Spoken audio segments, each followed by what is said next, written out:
Good evening, everyone. Welcome to Once Upon a Game. Tonight we'll be playing Mobile Frame Zero Firebrands, long name. And I'm Umbra. I'll be hosting the game for tonight, and I brought some of my favorite people in the world to play my favorite game at the moment.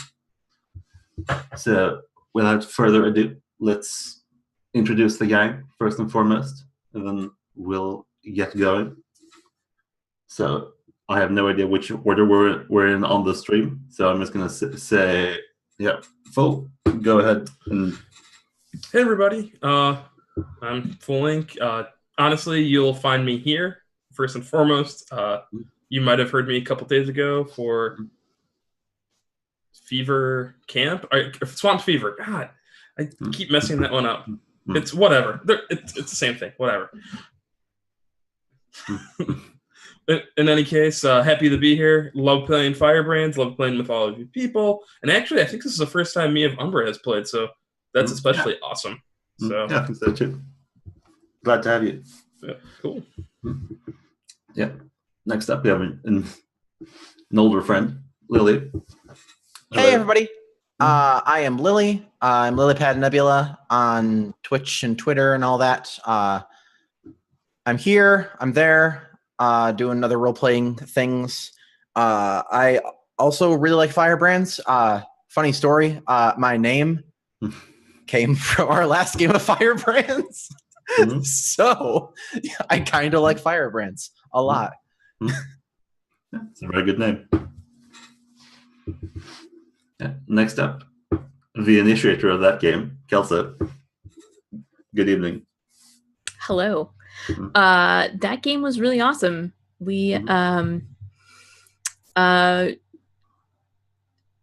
have words that it was really amazing. I'm really happy to be playing with this crew. I've played with everybody here before, some more than others.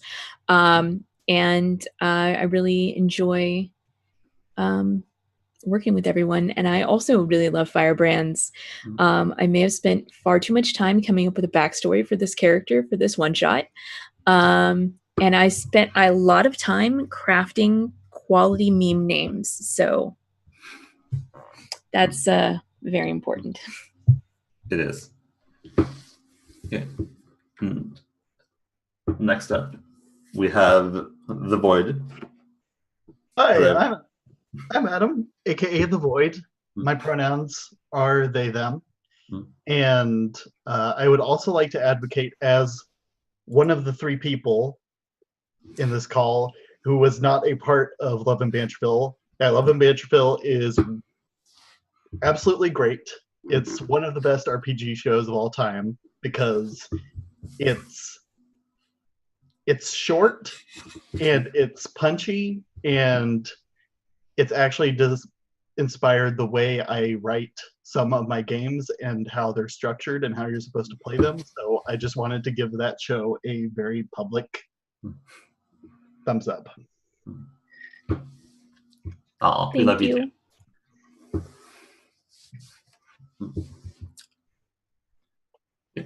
And last but definitely not least, we have Estani. Hi, I'm Estani, girl with computer issues as always. And with feelings now, Adam, thank you.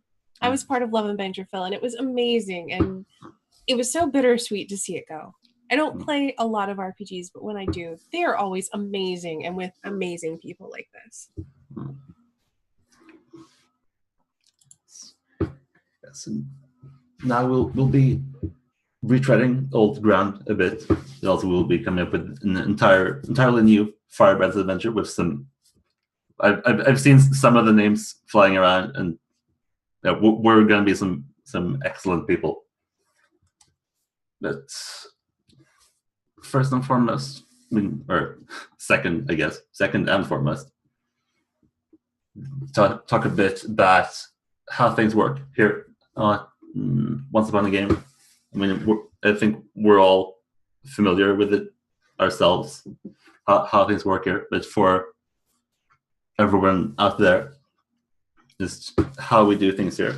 So the most important thing is that we're all individuals here coming together, taking time out of our weeks to play a role-playing game with friends and even sometimes first-time strangers.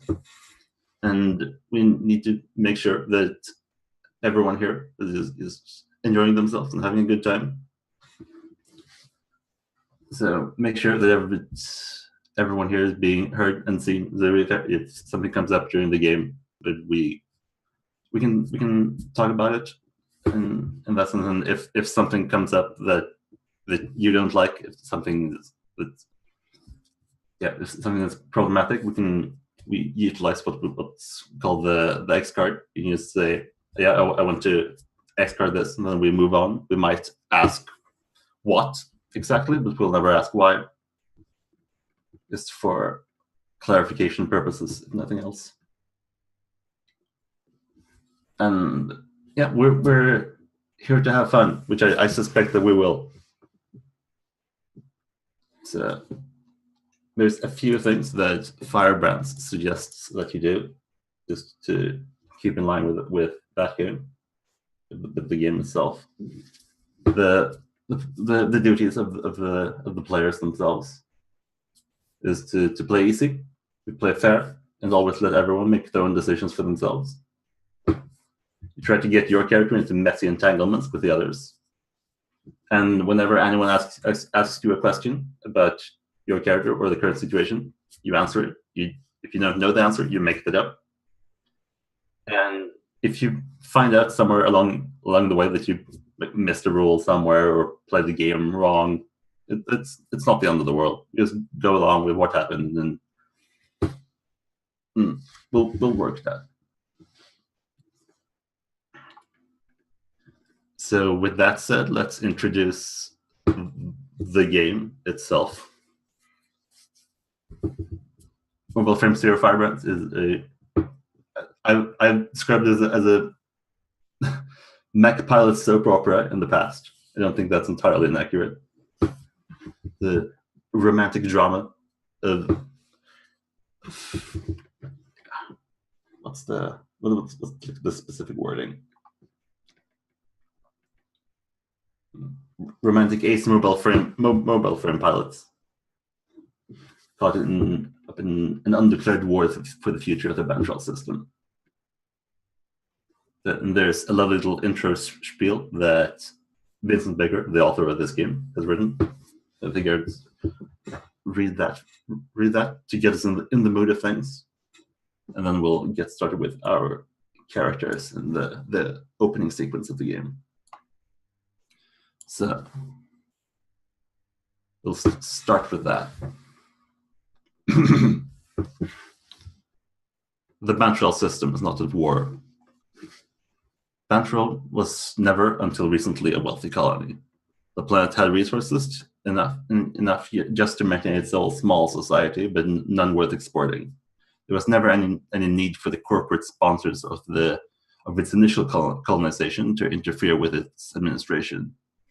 In the halls of Solar Union commerce, land shares and Bantrol traded for nothing, no cost, no gain. You might throw all of my land shares on Bantrol into your golf wager as a joke, or give them as a prank gift to a friend. Recently, though, there was a minor development in an obscure biochemical processing technology, and the novel features of Bantrol's ecosystem went from being a scientific curiosity to being an untapped and unknowably deep wellspring of wealth. Land shares on Bantrol are no longer an ignored asterisk on anyone's balance sheet. The handover of administration and power from the descendants of Bantrol's original Terran colonists to the newly interested legal rights holders, the self-proclaimed landowners, has been cheerful, orderly, and mutually profitable. There's been a few isolated spats, of course, but there's been practically no protracted, bitter, bloody war of resistance between the displaced old Bantresh aristocracy and the four landowners. When a landowner uses the threat of violence to force a hereditary great family to give up their land, keeping them on as guides and entertainers, it's cheerful. When they offer them in exchange for a negligible sum, it's mutually profitable. when a fiery company of Bantrash irregulars responds by raiding their holdings and seizing arms and material against future battles, and local insurrectionists take advantage of the upset by forcibly occupying a biochem processing facility, and the landowners respond with ruthless crackdowns and martial law. These are a few isolated spats. To admit otherwise would be to invite the intervention of the Terran Transit Authority's mediation and peacekeeping forces. Then no one would get rich from Bantral but the TTA.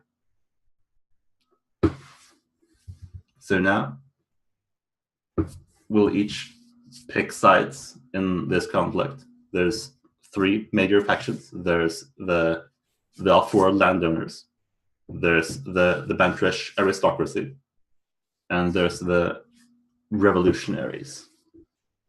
So we'll because we have 6 people, we'll do 2 people on each side. And I think we've all worked out where we want to be. So let's see. Can I just get the Drake meme, but about which Firebrands faction you want to be in? Sure. Yeah. That's what I want. Yeah. So I'm going to be a landowner. Good. Yeah. I'm going to be playing a revolutionary this game. As will I. I am one of the Bantresh, or one of the nobility of Bantral.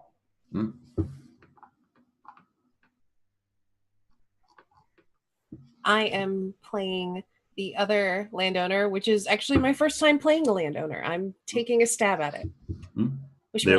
They're a fun time. Hey! That's an appropriate response. Yes. It's enjoyable. I am going to be playing one of the Bantresh nobility because I want a chance to be a little haughty. Oh yeah, of course. Also, one of my traits is fiery. This is how we do. Because it's both haughty and haughty. It's a pun. Yeah. It's a very good one. I'm done. I mean, I've heard your name. You're not done yet. Yeah. So speaking of which, the proper introduction of the character is to give their name, their faction, and 3 attractive qualities about themselves. I have those. Yeah. So it did sound like you had those in mind. So feel free to share. Yes. With the class. I am going to be playing Insanity Verified of Clan Partnered.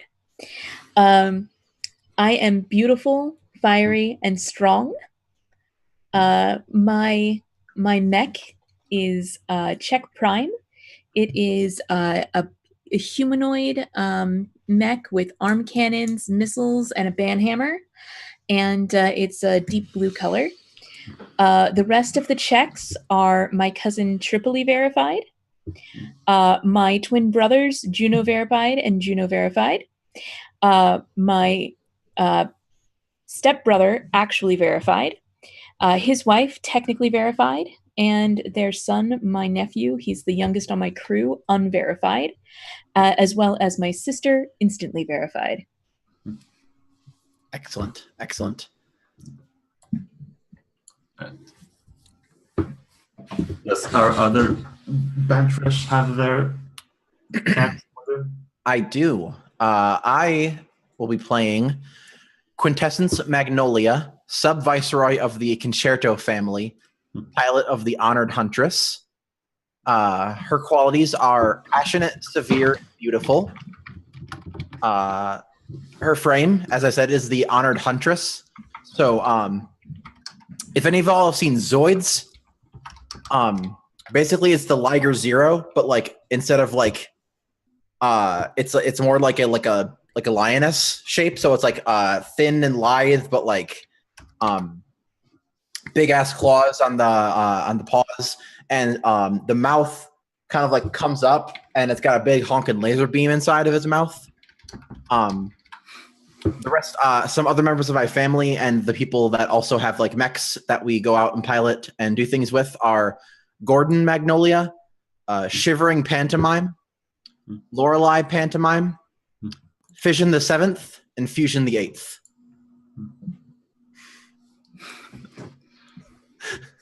I love names. Name.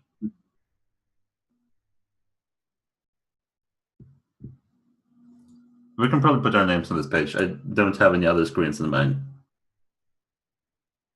Yeah, if you want to utilize this screen space, this would be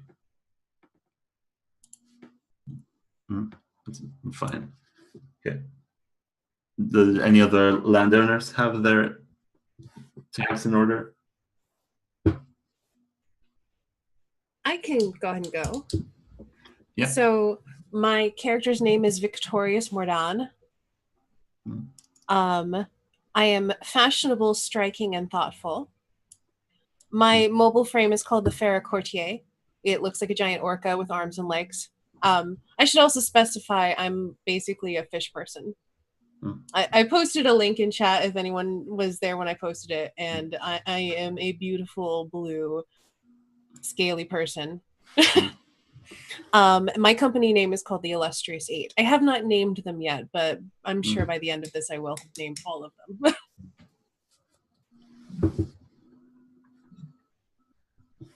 Okay. And Fool, do you have need for your people? Yeah, so my character's name is Terminus, and he is deep sea like kind of mans a mech submarine, amphibious vehicle. Totally not a revolutionary. It's totally not one of those. He's just a normal day, everyday human being. He was resolute, idealistic, and devoted. And he pilots the Integrity 1, which is, like I said before, amphibious. It kind of looks like an old school deep sea diver unit, though it's kind of pieced together, different colored. You can tell it's different mechs put together. Strangely enough, it's in the colors of the Revolution, with a red bar on top, the body midsection's yellow, and then the bottom's white. It's a very strange coincidence. I know. I understand that. And while he cannot confirm nor deny that he knows the call signs of Integrity 2, 3, and 4. Nice. Void, do you want to go? I have about half of my stuff. Okay. But I will give you what I have. Yeah, or I can go first if you want to arrange your stuff. That would be nice if you have stuff already. Yeah, I do have my stuff in order. Okay, cool. Yeah, so I will be playing Catherine Manifold of the Bantrol Forever movement. I imagine them as sort of like a disowned military that's sort of like decided to take back their planet. So leaning a bit into like Starship Troopers and the like, which you should be familiar with if you watched Once Upon a Game last week. I will be piloting the Gallant Oblivion, and I have 5 people along with me that we might meet. We have Abigail Adams piloting the Viper Occult. We have Jonas Emmenheiser piloting the Aura Hook. We have Solomon Channel piloting the Peril Argent. We have Jane Brennan piloting the Sane Alabaster, and Hiram Donnell piloting the Riddle Conceit. Those are my people. We might meet some of them. The Viper Occult is top notch name. Yeah, it's a very good name. It's a very good name. I love it too. Okay, I've got My name is Veronica Denza. That is one name. That's no first name and a last name. That's Veronica Denza. My call sign is lyre, like the stringed instrument.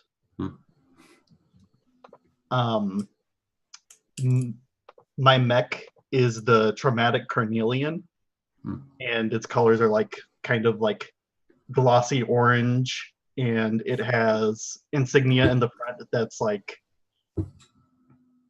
it's like cabling that's meant to resemble the strings of the lyre, and it's kind of like hollow in that shape too, and like it opens up, and that's where she can come out of the mech and then do dances and stuff. What else do you need from me? My attractive qualities? Yeah. I am conflicted, fashionable, and sophisticated. Nice. I like the conflicted is attractive. Yeah. Yeah. I like that we're both fashionable. Mm-hmm. We're fancy off-worlders. I like it. Exactly. Gotta be. Can't wait to find out how we know each other. We show up wearing the same costume. Awkward. So they shop from the same dealer that specializes in selling authentic Bantresh fashion to off-worlders. But they only have like 3 different dresses to choose from. Exactly. And we're like, now I gotta go change. I can't be seen wearing the same thing as you. Horrific. Yeah. Okay, so the way that the game is going to begin, that we're the way that the game is structured, I should say. If you've watched any of the similar games in the series, I know we played both of them on this channel. I think we played Firebrands a few times as well. If you've watched The King is Dead or In Dreaming Avalon, it works very similarly. It's structured in lots of different little games that we'll play. And the first one is called Solitaire, where each and every one of us will introduce our character and our faction in some way. So we'll all loop through that. And then I think we'll take our first break for the night. Should end up put us at a pretty good time to do that. So let's see. Since we started with the Bantresh for introductions, why don't we start with you for your solitaires? So let's see. Sure. Insanity. Start us off. So the camera comes across, it pans across the lawn of this beautiful estate. But the lawn is like kind of a lavender purple grass, because that's the standard color of plant life here on Bantral. And there are a few trees. They have white bark, kind of like a birch tree, only they're more like a weeping willow in how they kind of drip down and fall, with these beautiful flowers that are an almost luminescent blue, like that line this reflecting pool. And as we come around and we see 2 women who look fairly similar to each other. It's very obvious that they are siblings. Squaring off, hands on the hips, having a heated argument. And the one on the left, we zoom in on, and that is Insanity. She has a light skin tone, kind of like light brown hair, but it's all like swept up into a big updo with like a cascading waterfall of hair down the back, and a huge hairpin that has gems encrusted in it and is made out of it's not even gold, it's like platinum. And she's wearing a dark blue it's more like a pantsuit, but like with bell-bottom pants, so it almost could look like a long skirt. Having an argument here with her sister Instantly, who is dressed very drastically differently. She's wearing pink, but it's more like it looks like she just got out of the pool, actually, except that her hair is perfectly dry. She's wearing a bikini and slightly glistening. But like I said, her hair is perfectly dry in a long braid over one shoulder. That same like light brown color. And she's starting to get heated as she says, "Never should have put you in charge, Insanity. You don't have the guts." She just kind of pushes her. "You need to take more action. You've been far too lenient with these so-called landowners coming in and trying to take our territory. You need to push back and push back hard." And Sanity just kind of puts her hand up and she's like, "I know you think I've been lenient, but I have some information for you and a new target. Been telling me this for weeks. I've been planning carefully. Tonight, we're going to hit them, and we're going to hit them hard."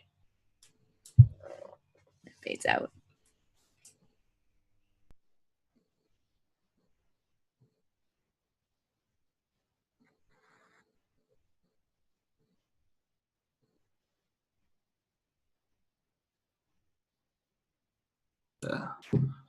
Quintessence, would you Want to go next? Sure.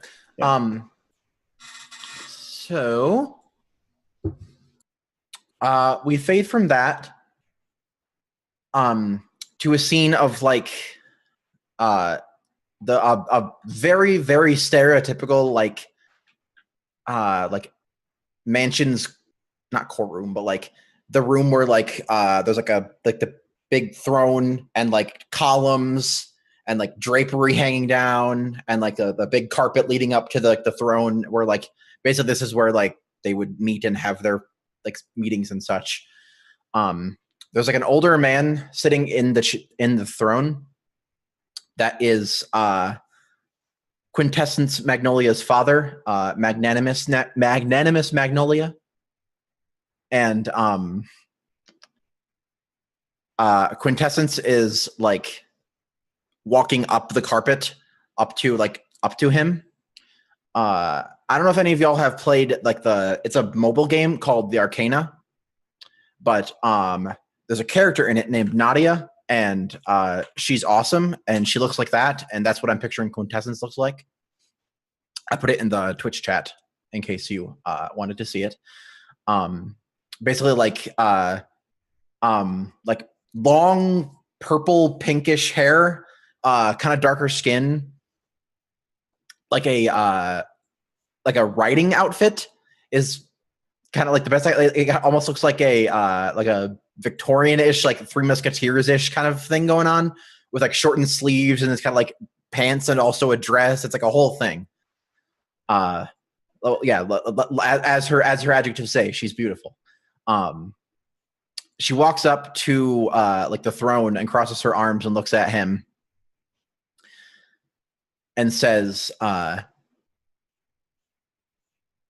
"Father, as the sub-viceroy of the Concerto family, I have the right to take charge if I believe the leadership is not performing adequately. And you have been acting like cowards against the people claiming our land and those trying to rise up and steal it from us. So I'll be taking charge of our fighters and doing what you couldn't do. If you want to try to stop me, feel free.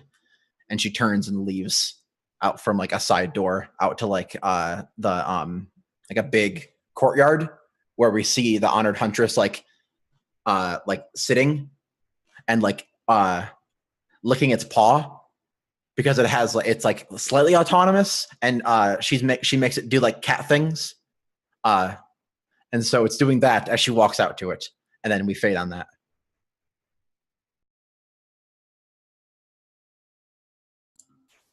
All right, sweet. How about one of our landowners? Let's check in with Victorious Mordan. So if you have an opening in mind. Yes, I do. So we see the illustrious 8. We see them along a transit highway, and they all have these very sleek whale-like looking mechs. They look like whales that are like standing straight up, but then they have these like kind of thick arms and legs, which kind of contrasts with the whole sleekness of the body of the mech, but it still looks cool. And so we see them escorting one shipment of this crystal banterfell, and suddenly the whole pod comes to a halt, and we zoom in on Victorious's mech, and Victorious raises a hand and says, "I'm detecting an anomaly. One moment." And the mech opens from the top. It just kind of peels open, and we see Victorious come out. And we see Victorious's scales shimmering in the ventral sunlight as Victorious uses some sort of scanner and detects a bomb hidden in the brush.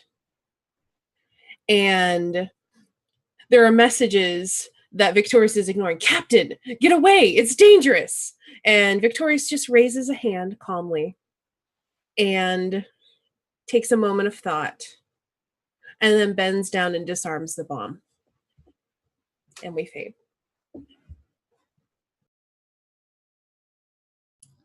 Cool. And how about our other landowner? Which I think is the Veronica Denza. Mm-hmm.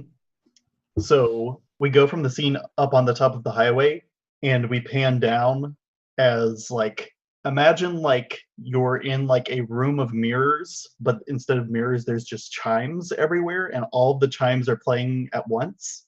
That's what the music for this scene is like. We pan down to the underbelly of the highways, where there's like crawling vines of the plant that crystalline banterfell comes from, and we see like the light in like the veins of the plants. And in the darkness of the highway, we see Veronica Denza getting into a scuffle with and she's in like, I'm imagining like a black trench coat with like orange embroidery, and then like an orange, like bright orange tank top underneath. And she's on the bad end of a knife fight, it looks like. And she's just like trying to like step backwards and back away and looking like really afraid, and doing the whole sort of thing where she's like, "Please, I have money, I can give that to you," and then draws her assailant out into a moment of pause and twists free a beam sword locked in like some sort of like scabbard sort of thing, and pulls it free and like swings back and starts holding her own instead. And I think she says something like, "I'll have more money than you little revolutionaries will ever have. Perhaps even more than the Bantrache have. I'm going to end your miserable life now." And then swings the beam sword across the chest and delivering like not a instantly fatal blow, but like a traumatic blow. Just like aiming for like the like weeks of hospital recovery sort of thing instead of the one clean swipe. And that's where the scene ends, in the light of the beam of the sword.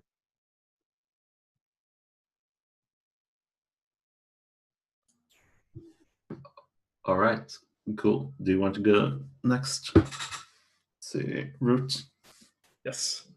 So the scene kind of cuts with this kind of half scene, one side, half scene on the other, with Root in the middle, with his Root's tall, lanky man with violet hair.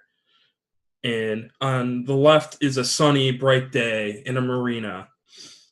Market going on, festival maybe. On the right is a dark night lit kind of boardroom, office room. And as you see, like the camera kind of turn around him, you can see a long object being rolled out. On the side with the marina is this velvet mat that's being rolled out. But then as you get to the middle, you see that it's a underwater marina or underwater map of the cove. And he has a bag and he dumps out what on the left are jewels and pearls gotten from the depths of the ocean. And on the other are key pieces that just look like chess pieces. And as he turns up, it kind of crossfades into middle of the day maybe, and you see him and other people working together.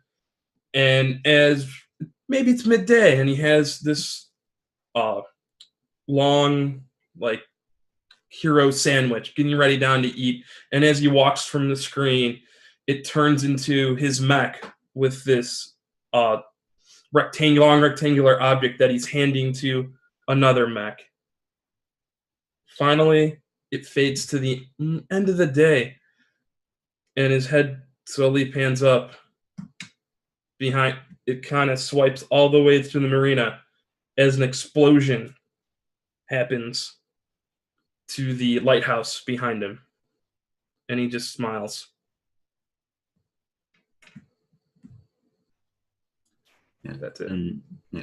And with that, I think we pan out from the city. We see this same scene play out from a distance, from the mountainside that looks over the city. See a remote camp of what probably looks like an old mine at first. We see a woman looking over the city, and we see the lighthouse exploding in the distance. And you can tell that she looks a bit concerned, perhaps at first, but as we start hearing like amplified sounds of panic from far down below, she nods to herself and turns back to the other people here, because now that the plan is in action, they have to move quickly. So as she starts moving through this camp, we see people spilling out and heading, mounting up into their frames. They're very clearly like they're like big and bulky things. They're definitely designed for like heavy labor. And now we basically just put like big blades and some sort of like functional cannon on some of them that we could find. Probably like a lot of drills on them. And it ends with her climbing into her frame that says the Gallant Oblivion on one side. And she just looks around, and even with like people in frames, we're maybe like 20 people total, and we're trying to fight a war. She just looks around and shakes her head and says to herself, "We're fucked." And then it just slides down, and that's the end of that scene. So, with the end of the Solitaires we're normally like a few minutes out from where I would consider a break, but this is a good like narrative stopping point to just exhale a bit and ponder on what we have so far. So why don't we take about 5-minute break here, come back about 10 to, and we'll start off the game proper. Thanks to everyone for sticking around so far. Hang around for about 5 more minutes, and then we'll get to meet these lovely characters in action. Take care.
Hey, welcome back, everyone, to part 2 of Firebrands.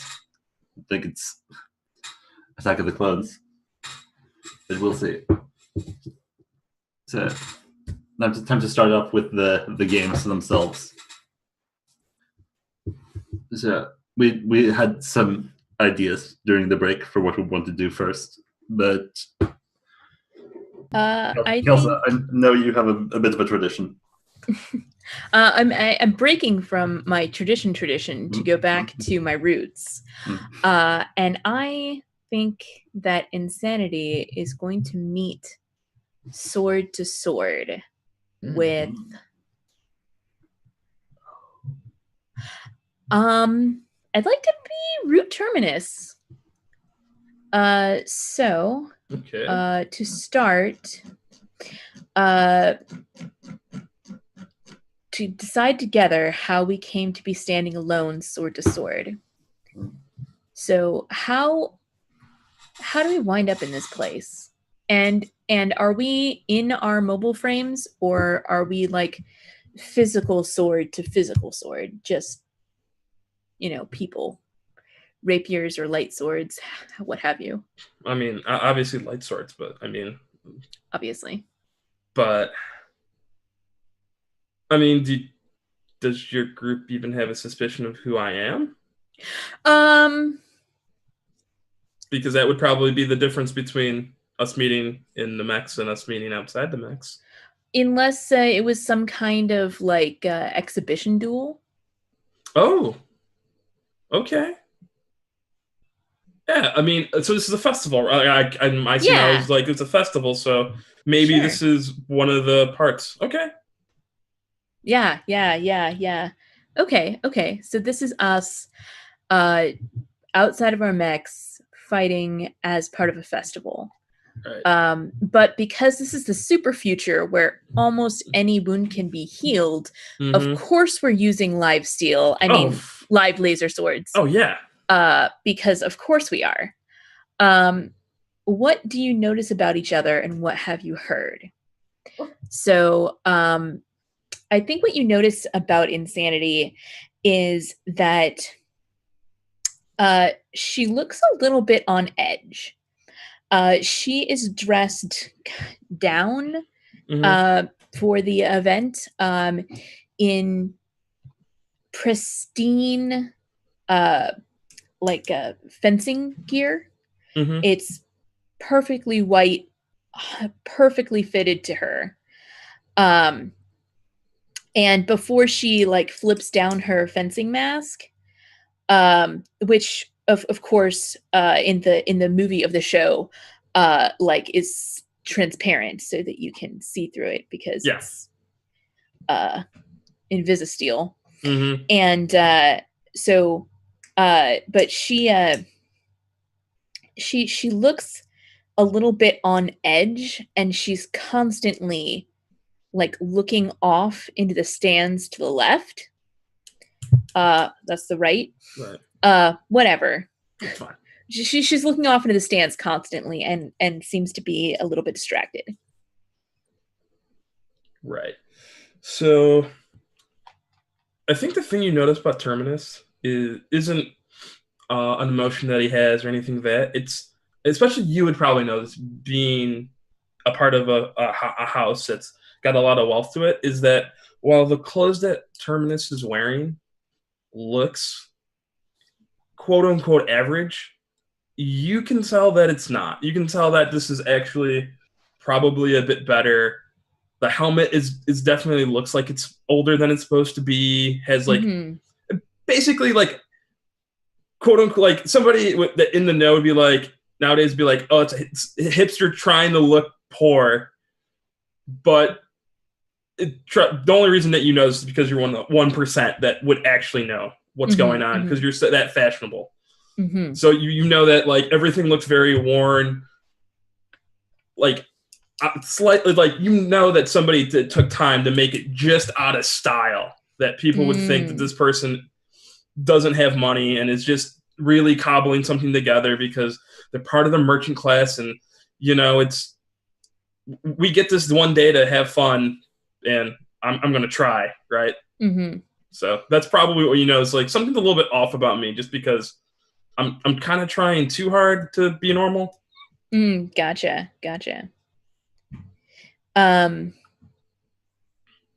Awesome. Just a slight reminder, during the duel, anyone can ask for details about the location and circumstances. Yeah. One thing I noticed, because of how this altar is played out, and they all kind of led up to this like movement with like explosions and fighting, and like it feels like maybe all of our games here are going to like lead up to that. Oh, at least the scenes probably should be like a prequel, like a pre. Yeah. I like that narrative mechanic, and I love that narrative mechanic. It's great. We've seen the end, and now we do like 24 hours earlier. What happened? Right in the morning. Exactly.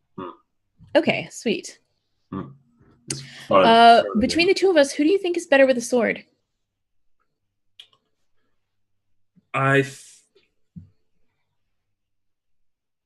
would say that I think you'd be better technically with the sword, but maybe my passion might be able to once in a while just throw you off. I don't know. I'm pretty fiery.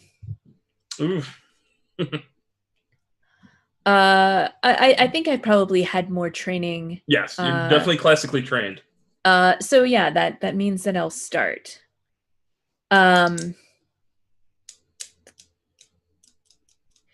begin, I launch a sustained attack with my weight behind it. Do you give ground readily or grudgingly? As soon as the flag drops for us to begin, she immediately quick steps forward and begins just battering with all of her strength, and she is strong against your light sword with hers. Oh, this is readily. This is definitely me playing into, oh man, I don't know what I'm doing, so I'm just back, like, you know what I mean?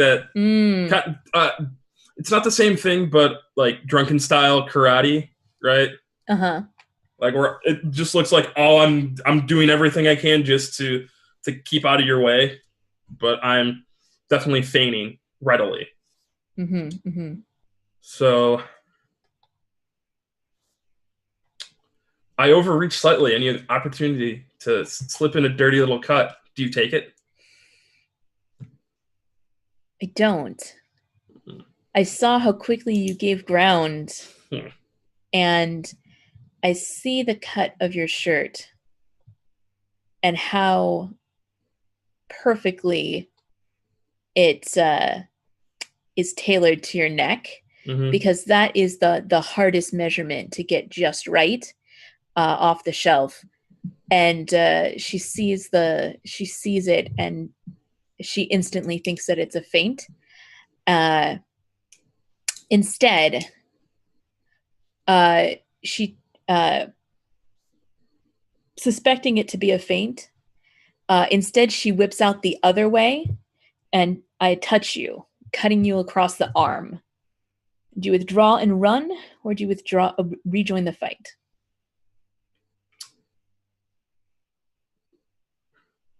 I definitely rejoin the fight. Kind of just,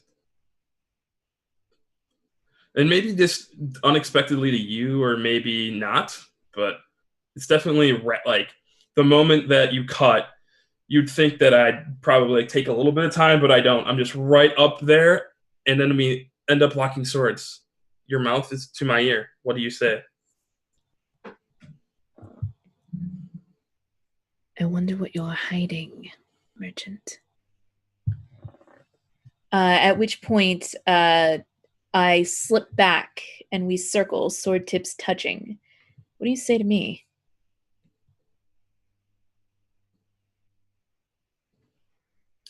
The same could be said to you.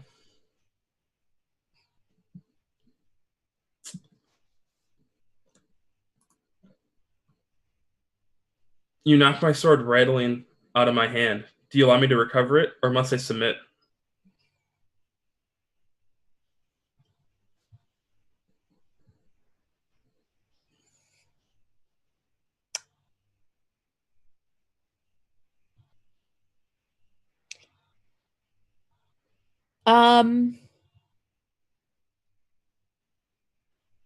You must submit.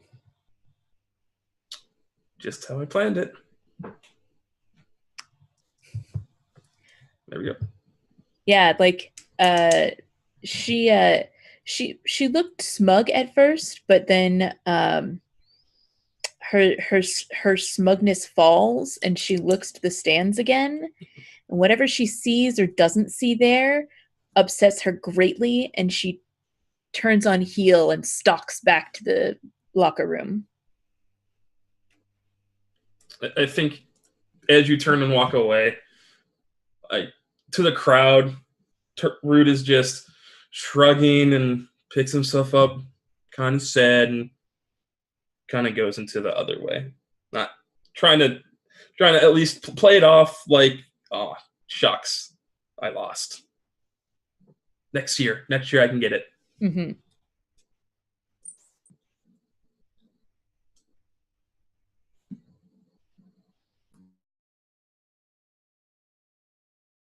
Okay, cool.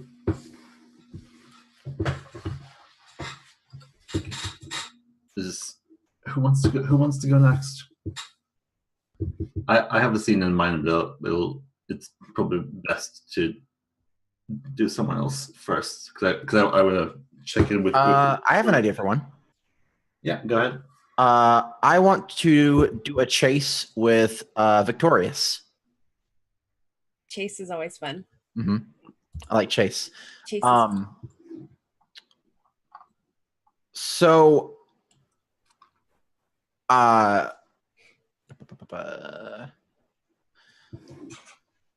wait, sorry. I ask you. Okay, so I choose which one of you is the hunter and which is the quarry. I think I'm chasing you. And how did this chase come about? So you're Bantreshi Noble, right? Well, clearly you launched an attack on my pod trying to recover some of the crystal Banterfell that we were trying to ship off world. Perfect. And my whole pod came after you. But I think what has happened is that you did some fancy maneuvers and were able to break away, but you couldn't shake me. So I believe we're in our mechs. Mm-hmm. What do we notice about each other? What have we heard? Do I even know that you're you? I think so. I think definitely so. Like white, like even though it's white is like a color of the Concerto family. Okay. And so just like that striking like white of her mech, and like I think there's like some orange highlights on it. I think the Honored Huntress and her are like probably fairly known figures, so you probably definitely know that it's her. Okay. So that's one thing you notice is that it's like, oh shit, this is that person that we were told about or whatever. And then I think also just like her movements and like her attempts and attacks at you are very I'm definitely invoking my I'm passionate. Like they're very like they have a lot of intent behind them, and they're very like heavy. Like she's not trying to like she's trying to do big damage when she's like in this skirmish, and when she starts chasing you, and like if she like hits a building and she like rips it off in an attempt to like jump at you instead of just like going around it or whatever. Like collateral damage is not a concern of hers at the moment. Okay. And have I noticed, or do I know anything about you? Anything going on with you that I should be aware of? Probably not any sort of events or like rumors or anything like that. Just she's like a higher up in her family. She's probably known to be a little more violent when getting into stuff like this, but like today seems like especially so. Okay. Mm-hmm. And how about you? So you would definitely I mean, I stand out. I can't help but. And of course, with the theming of our pod of whale styled mechs, like you would know that I am the captain of the Illustrious Eight. So you definitely know who is involved in this chase. I don't know. You may have heard about me disarming the bomb. I don't know who planted it. It could have been you or revolutionaries. I'm leaving that up to whoever wants to claim that. But you also know that that the people of Bantril have been very unwelcoming towards my kind. There was at one point we were patrolling the streets and some people threw bricks and garbage at us. So, as they should. You don't belong here. Before we start the actual scene, I want to do the scene in like that's in the blooper reel. When she shows up and sees your mechs, she like opens up a comm line and goes, "Whale, whale, whale." You and the puns. I am hashtag on brand all the time. Yes. Remind me, who's the quarry again? And you are the quarry. I am the hunter. Okay. Yeah. So I think I was like you said, like I was trying, like our group attacked, trying to get back the Banterfill, and so like the rest of our squads are probably like engaged with each other, and then we got into a thing with each other, and like I'm just going after you hard, and I'm trying to break away. And you're just like, no. I'm going to end you. Yeah, like you were just on like we're just trying to get this on the shuttle. Like I don't know what the hell's happening, and I'm just like, nope. You're nope. I want to get to a better tactical position. You just won't let me. Exactly. Awesome. Cool. Okay. So the quarry conducts a chase. First, say where you're going. We do this 4 times, and yeah. Okay, I think I'm going back to base because we have more reinforcements there that can handle you. All right. Okay, and we are in our mobile frames. We've already established that. Okay, let's see.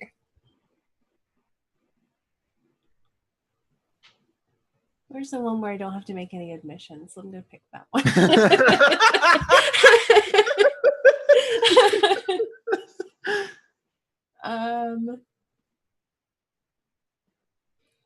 So this is definitely a patrol route that we have.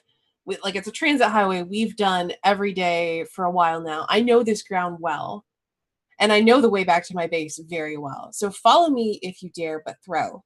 On tails, you're plunging heedless into danger, and I need not choose any admissions during this chase after all.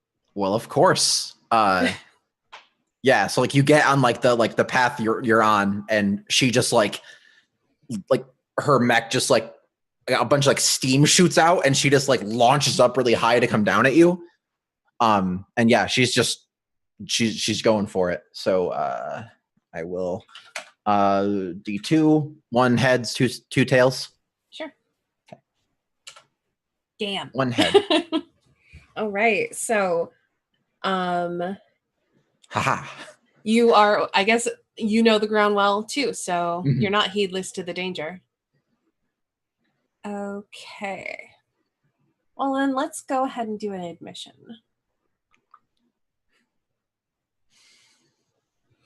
So I'm a thoughtful fish person, right? Sure. I realize as you're chasing me and I'm not able to shake you that your actions are very much guided by passion. In fact, it's in your dossier that I have on you. And I decided to take a calculated risk, and I leave the trail, and I activate the camouflage on my mech, and I stand quiet as you race past. Throw. On heads, you spot me and don't overshoot, and so gain 2 coins.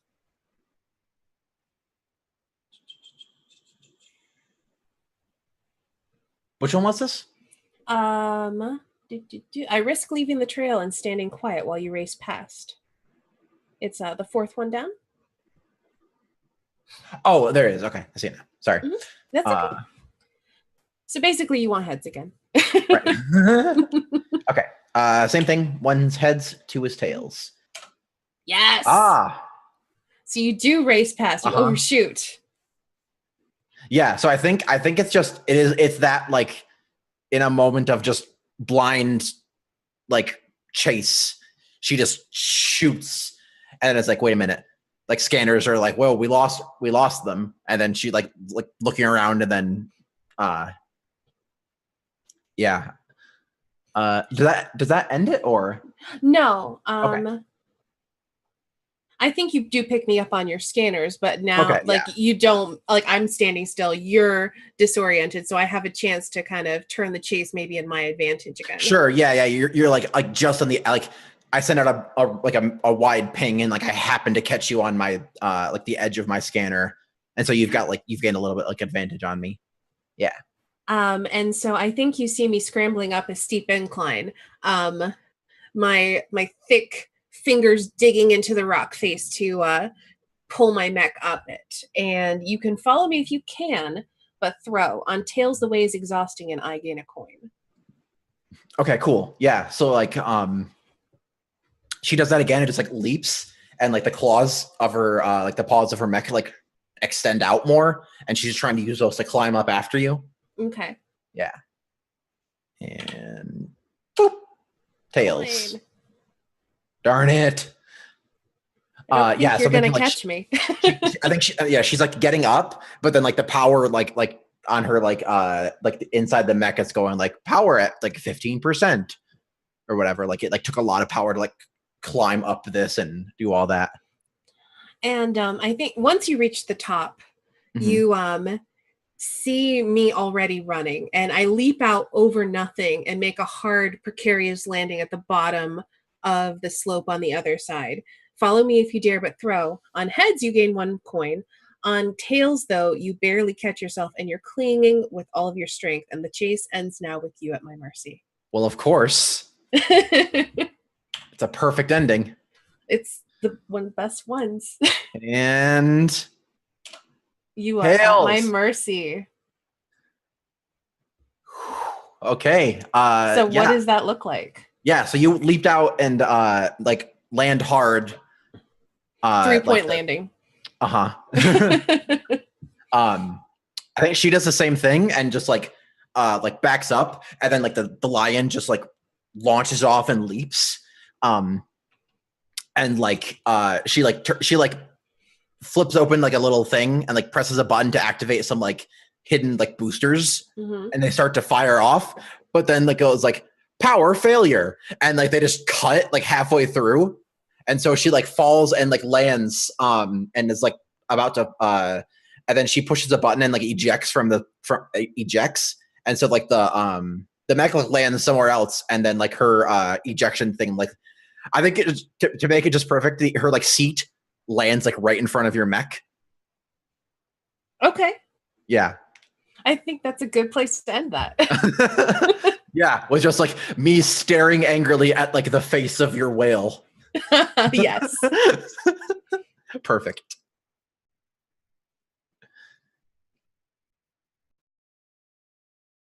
Cool. Does anyone want to go next? Who hasn't already gone? I could go. I think I have an idea. Yeah. And a way to get your character involved as well, Umbra. Okay. I'd like to have a conversation over food with you. Okay. So let me go to that game. Yes.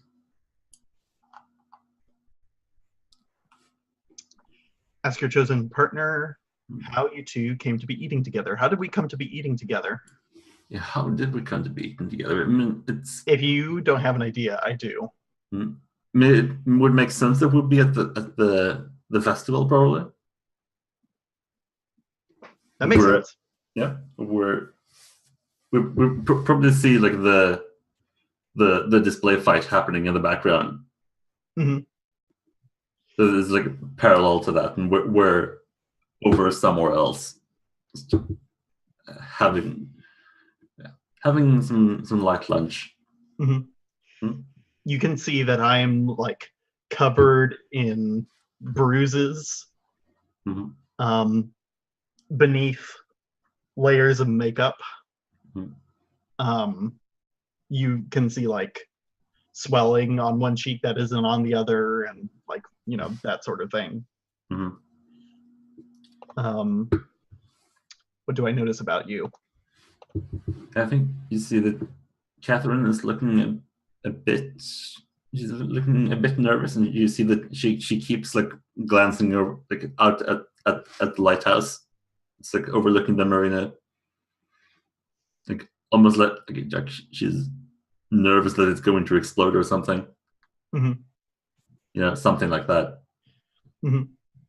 What have I heard about you?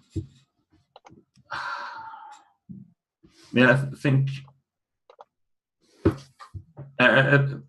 she's like a military veteran.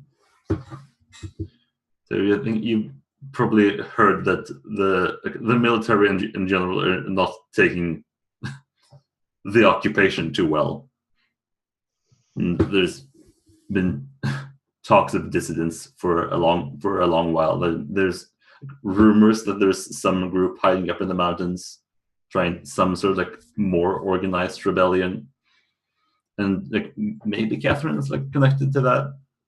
There's been some whispers, and I think that's like probably what you've heard.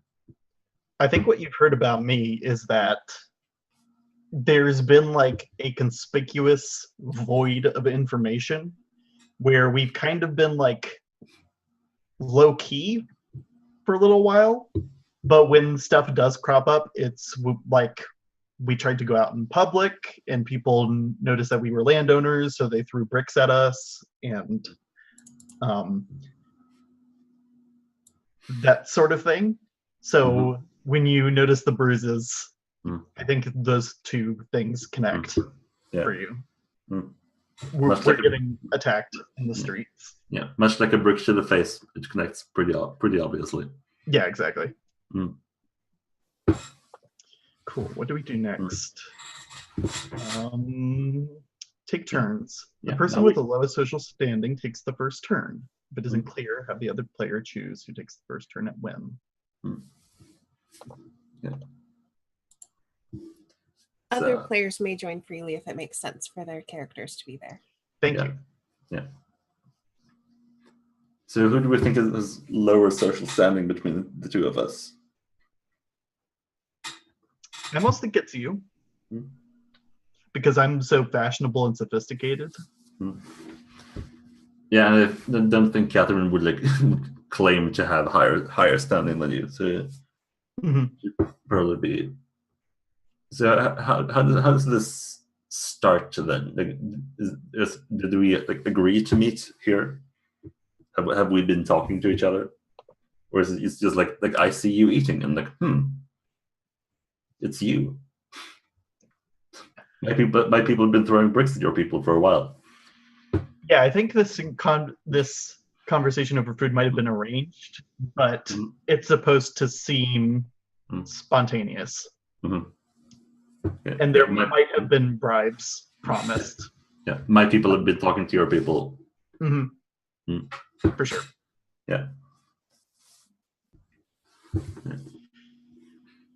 So you actually take the first turn. Yeah, I do take the first turn.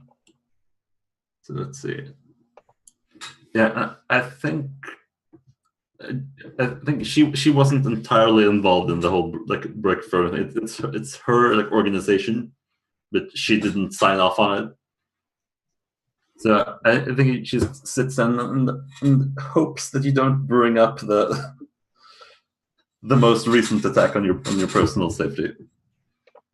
Do you? She can very clearly tell that you're still in some amount of pain. But do you talk about it? Nope. Okay. So he just like sits down and keeps looking to the lighthouse occasionally, but it's like, hello. It's good to see you. Are you doing? Yes. I'm sorry, I didn't get your name. and she's like looking around, trying to like keep I'm spontaneous. I'm Catherine Manifold. Like, hi, yes. It's Veronica Denza. Yes, of course, yes. Hello. I think she smiles and looks for a waiter to come around, so she can order some sort of flagrantly orange drink with like a cherry in it. Yeah. Yeah, I think Catherine like sees that you're like, waiting for a waiter and like off orders and like makes a hand sign for like, the waiters to come over here. Yeah, these folks downtown, they don't pay too much attention, especially not to visitors, let's say.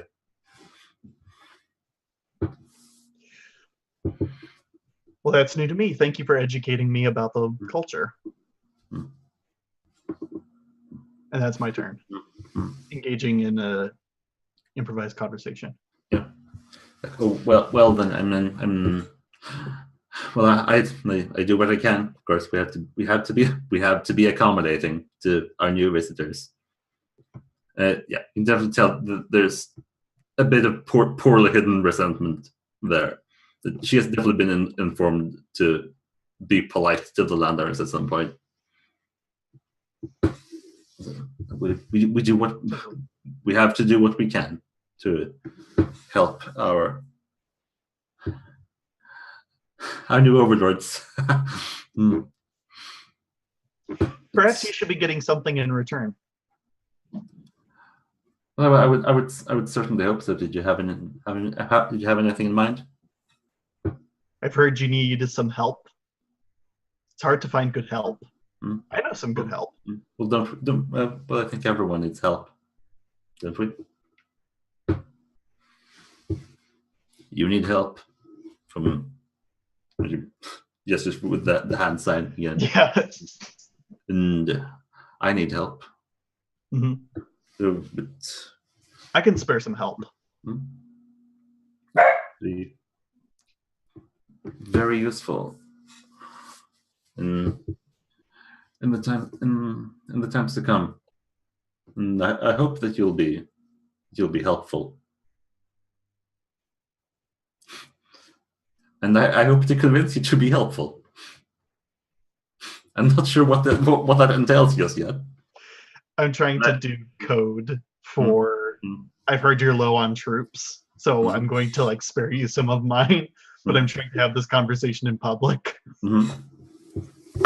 Yeah. And I've taken a brick to the face too many times.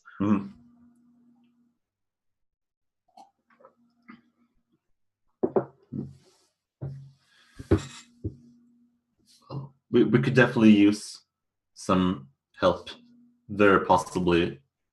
She looks over at the lighthouse again very deliberately in the near future. There might be urgent situations that require a fair amount of help. I think she takes like a square like pad or something and like slides something to the right and says, "Help is on its way." Lovely. And like somewhere else, like in the show, you see like somebody else's like their smartphone basically light up and they like get to work immediately. Like troops are being deployed toward the lighthouse to investigate what's going on, and yeah. And by the way, don't drink too much of the orange one. It does. Well, it's an acquired taste, for sure. Oh, what do you recommend? Have you ordered anything to drink? Just curious. No. Okay. try the. Or actually, this is not the. It's actually not the best place now that I think about it. There's a bar a few streets in to the right. Ask for a Viper cult. They'll know. They'll know. I've never heard of that before. That sounds. I promise you, it's the best drink in town. And like she says, never in a totally like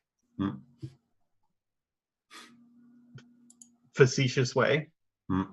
Yeah. I think maybe I've heard rumors and maybe what was a look of disappointment before starts to like lighten up into like intrigue and hope.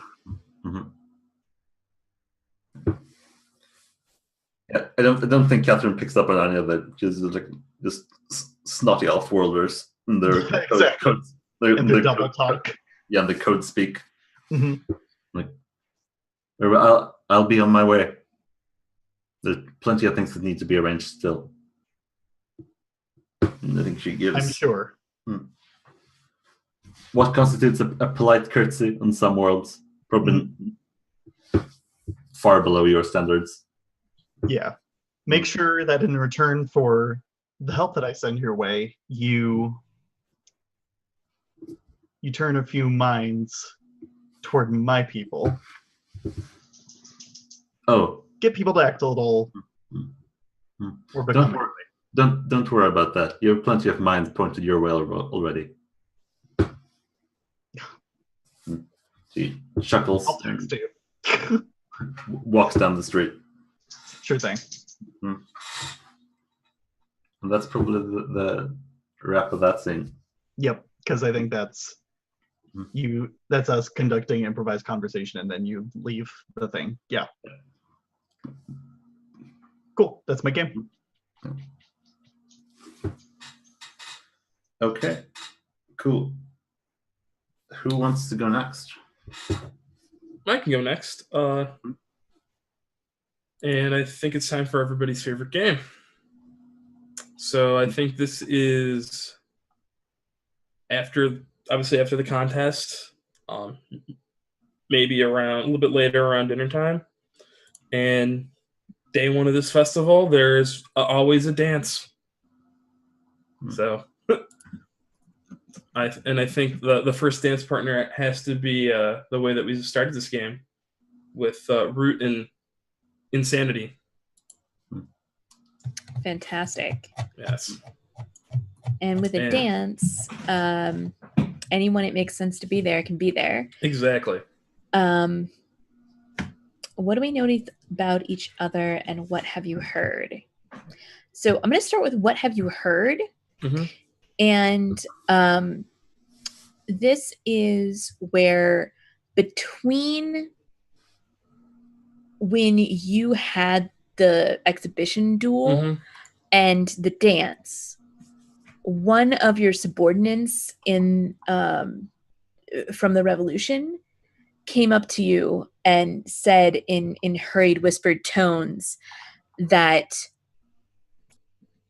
I was the pilot of the mech that you saw watching the same shipment you were watching to try to steal it.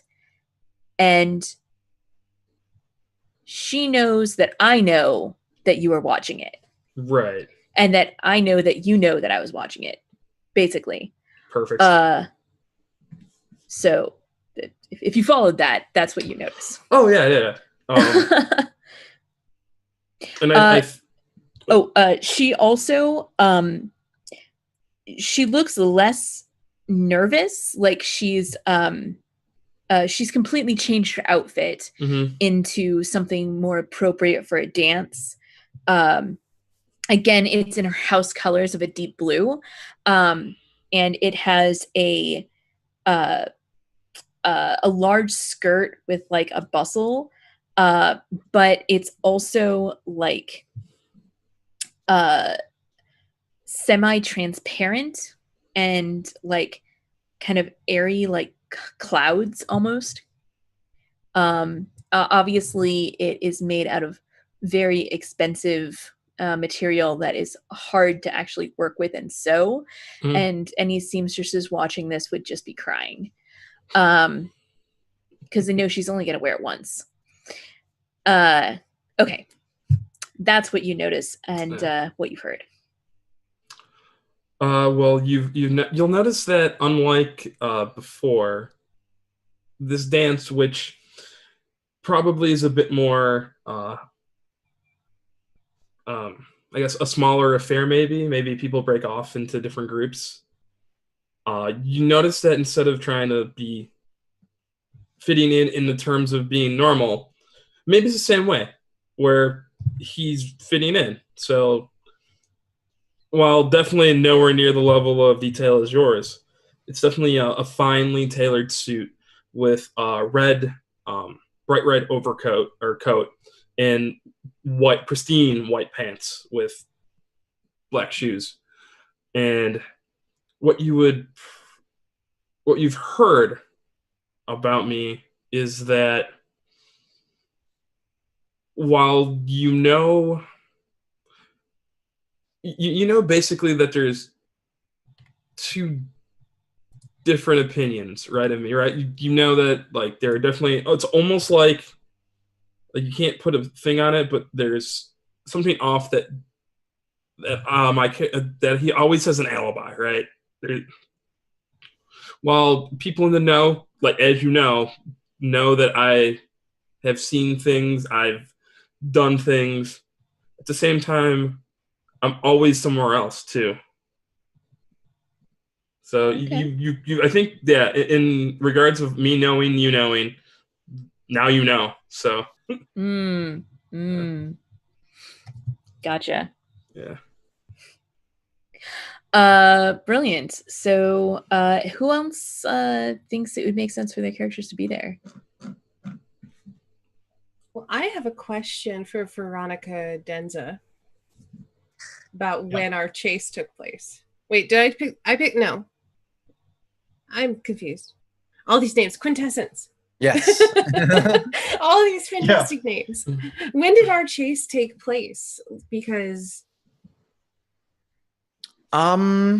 like, I feel like if you're there, I'm probably there. Otherwise, we may still be engaged in our chase. Perhaps that was earlier. Oh man, did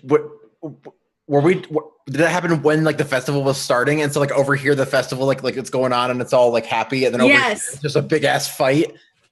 We should show up at the same time as if nothing happened. But we both know something happened. I love it. So the two of us show up like late at the same time. Curious. Great. I love it. And I think it's obvious, like we both notice each other from like across the room. And the most terrible thing, you show up to the dance and we're both wearing the same dress again. God damn it. Yes. Yes. And I can't go change now. I mean, I didn't bring anything. I can't either. So it's fine. You know, it's fine. That's beautiful. Let's see. Okay, yeah, that takes turns, and the worst dancer asks the first question. So I'm pretty sure it's you. You're the worst dancer. Between the two of us? Yes. Yeah, okay. I mean, she spent a lot of time sword fighting and maybe not as much time dancing. Okay. And maybe she dances like a sword fight. It's all very tightly controlled movements. Okay. It doesn't flow with the music as naturally as maybe it should. Right. That makes perfect sense. So go ahead. So of course we wind up dancing together. I think it's a tradition that after the duels, those that faced off together dance together. It's like a way to mend fences or what have you. Exactly. No, I agree. Just to prove it's all in good fun. So of course, I lose my place in the dance because this is not the beating rhythm of my mech's mechanical heart. So I don't know where I'm supposed to be stepping. Do you let me stumble, or do you draw me back into place? Oh, I draw you back into place without question. In fact, it doesn't even look like you misstepped. Nice. Yeah. Something about me catches your eye, and your look lingers. What is it? I think it's as you draw me into place, back into place, like the cufflinks on your jacket, like catch the light and sparkle, and it's just one more of those things that is just slightly off about you, and I can't help but just stare at them a little bit too long.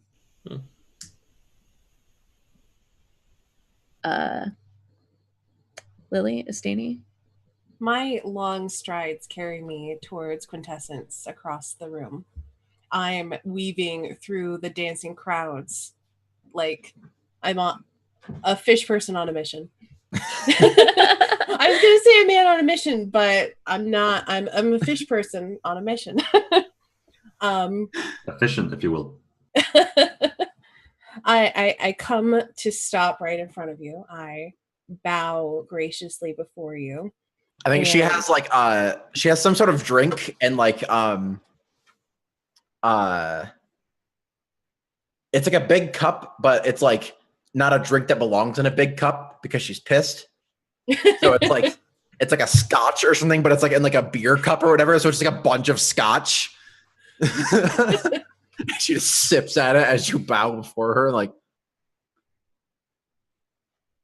I extend a gloved hand and I say, Sub Viceroy, a pleasure it is to see you again in favorable circumstances. May I have this dance? Downs it, sets it on the like a passing like waiter just sets it on their tray, and then she like lets you take her hand.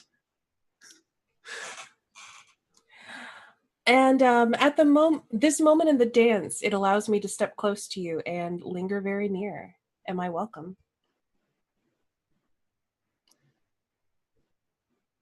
Yeah, I think so. Interesting. I think it's like a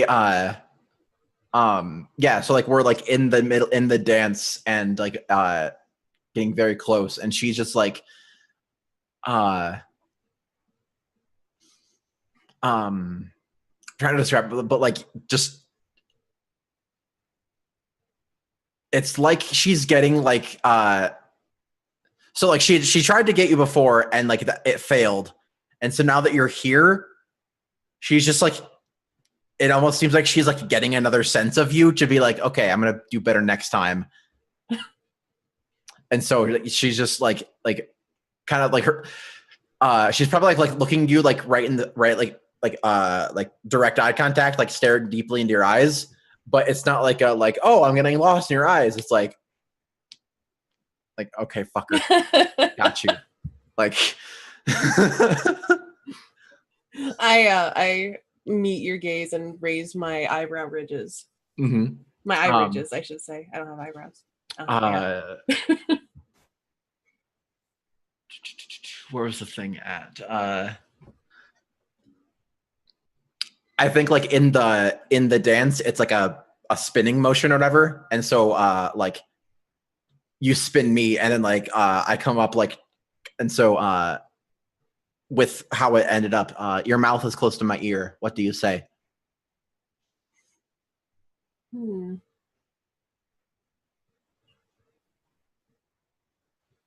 What do I say? I think I say, you are a very passionate woman. And just kind of give you an up nod.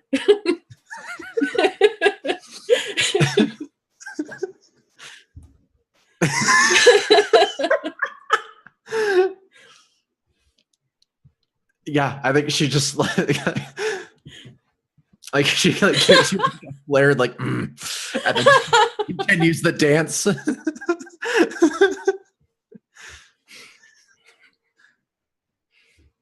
And I think Veronica Denza was there too. Yep. So after all that, I think it's come to a moment in the dance where you're supposed to change partners, and this time you're supposed to be partners with someone who you don't even know. And the way they do this is they have you like facing your old partner, and then they get you lined up in such a perfect way that you take 3 steps backward, and then you, on the last step, you turn around and see that I'm here in front of you. Your mouth is close to my ear. What do you say, Victorious?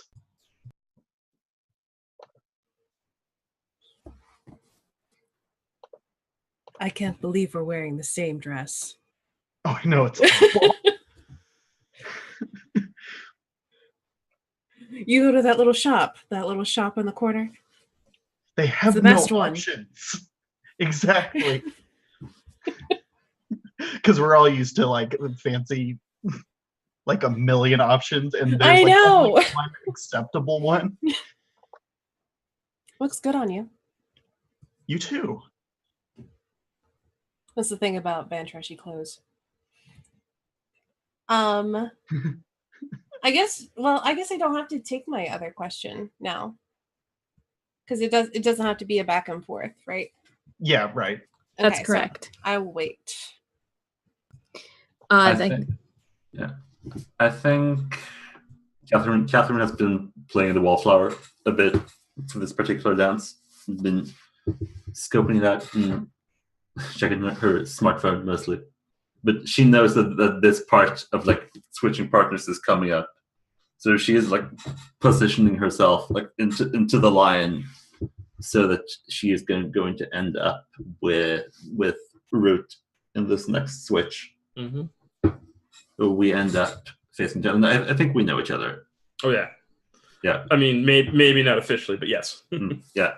But we've spoken. Of course. Yeah. So it's like this is just after you finish your turn with insanity. You spin with insanity. And Catherine just comes up and smiles. She like looks visibly more confident around you than around any of the others. Have you had your fun? I always have my fun. Of course, don't even know. Did why you get I asked. everything that you need? I think so. Yes, a bit of help, and maybe a new drinking partner in the future. And then I think Root like looks around and tries to get you to help me know who. do you like kind of culturally up nod to to point out? Yeah, I do. Our ally. Good. Yeah, and nod in the general direction of Veronica Denza. Like as we're dancing, like that way. Perfect. I don't think like we like you mentioned. I don't think we've like met in person before. Right. But we're from this planet, so we know this dance. Yes. Like we've been like born and raised on this thing. Oh yeah. Yeah. So we know our steps. Mm-hmm. So like, yeah. Okay. Sorry. Keep going. Yeah. We've never really met. So, like now that we've been dancing for a while, like mechanically. Right. We just realized like we're actually pretty close here. Yes.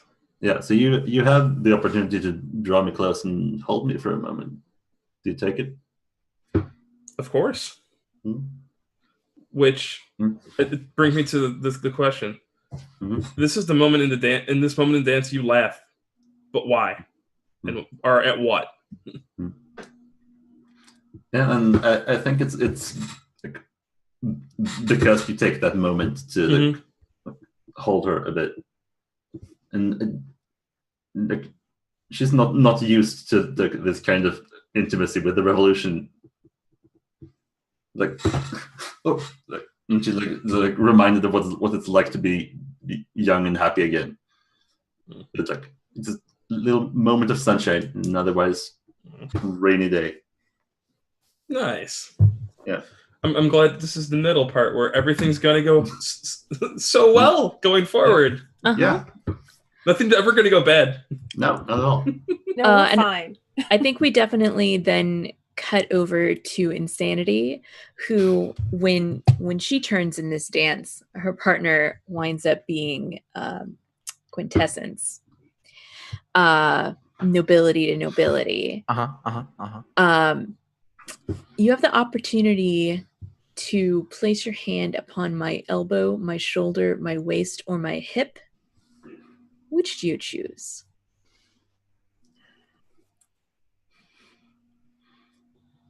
I think your shoulder. It's a very like stiff gesture. It's So formal, are we, Quintessence? I'm sorry, Sub Viceroy Magnolia. I'm only doing this because certain eyes are watching.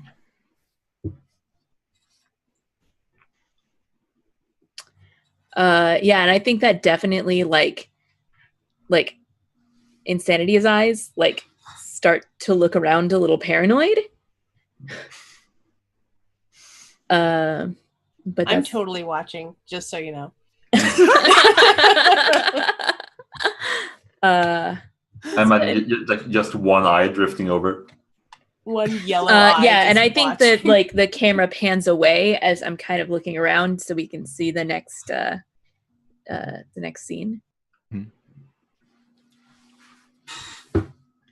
Or the next question, because who still has questions left? I still have one, and I kind of wanted to go next after go for it. Paranoia, which is an awesome mech name.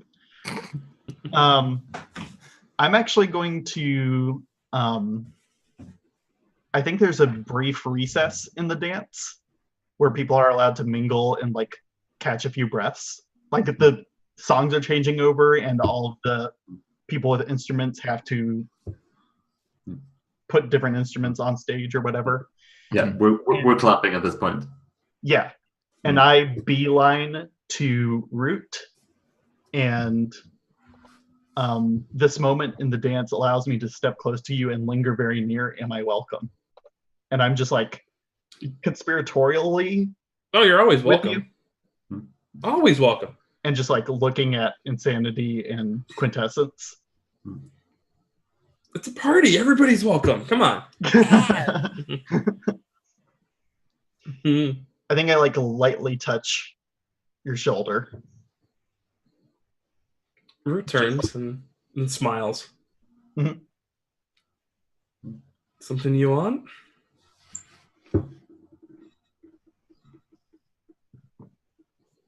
Oh, I don't know what my character does next. Because I'm conflicted and sophisticated. Oh, I blush. That's what I do. Yeah, that's correct. That's great. All right. Yeah, Lily? I think, yeah, so I think the music picks back up, and Victorious, I think like you feel a tap on your shoulder, and this time it's Quintessence that has come to you. And she just looks pissed. I'm just giving you this like sort of coy appraising look. And what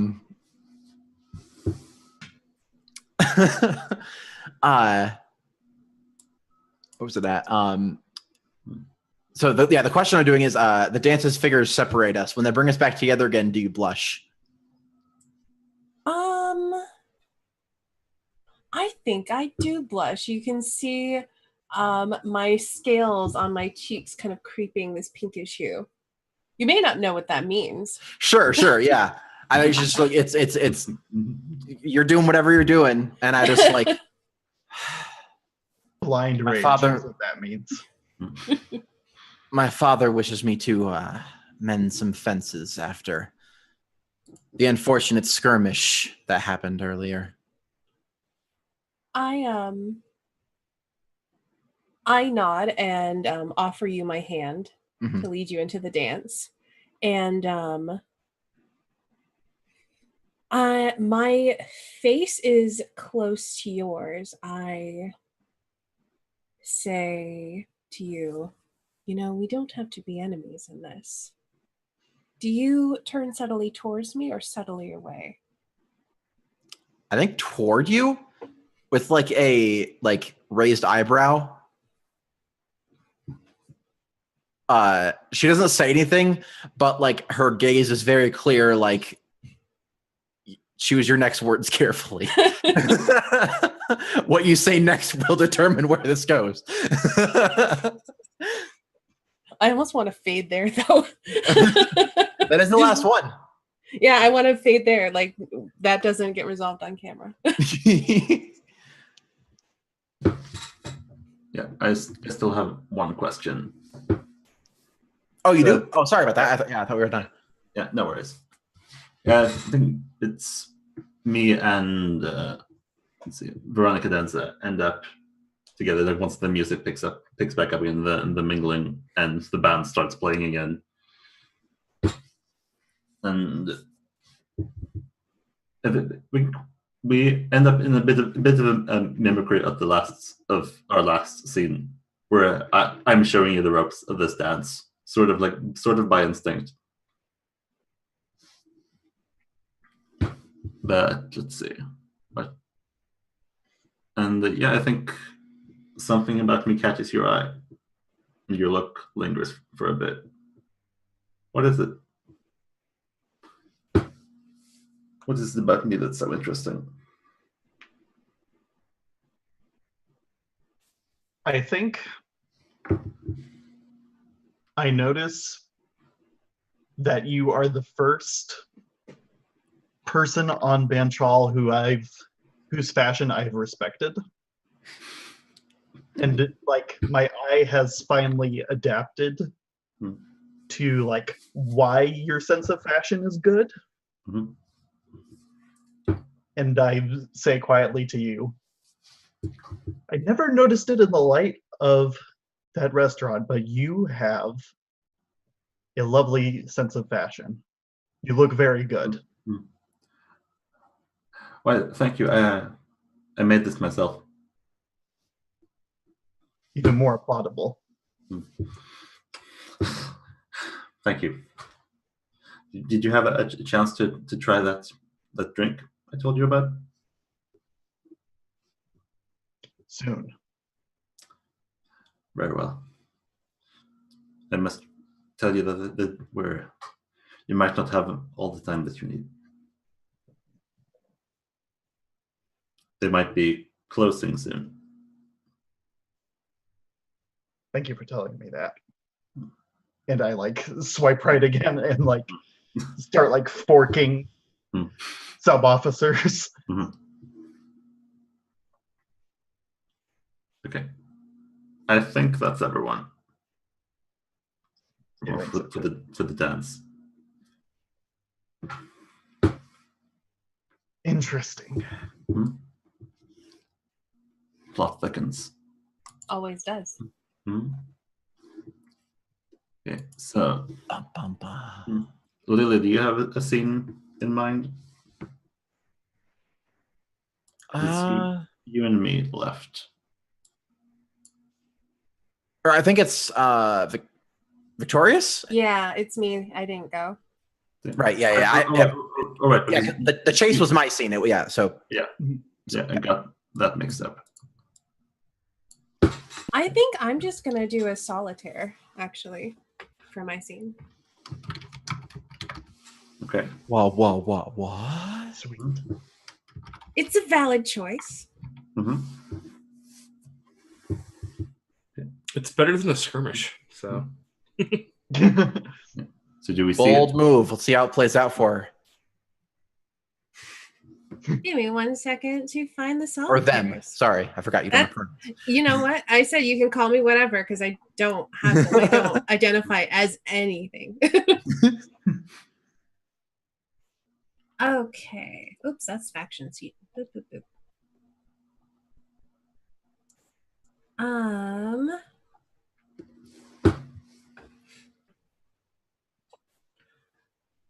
We see Victorious scouting and touring the region with hired Bantrish guides. And they come to this beautiful vista with its lavender rolling hills. And I imagine that the water has like this shimmer to it, like it's not one color. It's like this mix of colors and the shimmer that just kind of swirls almost like opalescent. And I think we just get we kind of pan up over Victorious his their shoulders, and we see this beautiful vista, and then in the water we see a reflection of their face, and they just look in awe.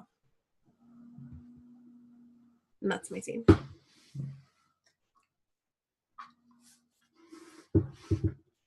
Lovely. Okay, so I think it's time to steal some time together with Veronica Denza. Yes. Yes. Yes, please. So how did this happen? I think we're heading. There's a few places we could go. We could end up meeting. But how do you think this happened? Where are we? I think maybe after the dance, you guided me to the occult viper. Mm-hmm. The viper occult, I think. Yeah. It's the second one. That's your order of preference. Yeah. Mm-hmm. Cool. Yeah. This probably stands out a bit. So anyone that happens to see us leaving the dance can probably end up interrupting us at a later point. Yeah. If you feel like that. Mm-hmm. Yeah. Do we have a moment together while we're waiting for the viper occult to appear? I mean, like in this place? Like, where are we supposed to be? Yeah, there's a bar that I'm taking you to. Yeah. It's actually probably not too far from where the dance is. So this might even, like, us stealing time together, that might be like our walk there, even. Ooh. Yeah. So it's not even like at the place. It's just us walking in the pale moonlight. I like that. Mm-hmm. I take it. Mm-hmm. Okay, so what do we notice about each other? I think when it comes to Catherine, you can tell that she has a bit of a spring in her step that she didn't have before. She definitely seems a bit more confident after the dance, and she seems a bit surprised by that. Like you can tell that she's happy and she doesn't quite know how to handle that. That's cool. Mm-hmm. So what do I notice about you? I think maybe on our way, like as we're leaving the festival, you see someone who's like, to your eye, obviously a landowner, like low soldier, apprehending one of your revolutionaries. And I look at them, like at my own person, and I'm like, what are you doing? You have such ill manners. And I'm like raising my beam sword in the scabbard and just like holding the scabbard closed just in front of me. and I'm looking at one of my own soldiers, and I'm saying, take that business elsewhere, or you know what happens next. Soldier.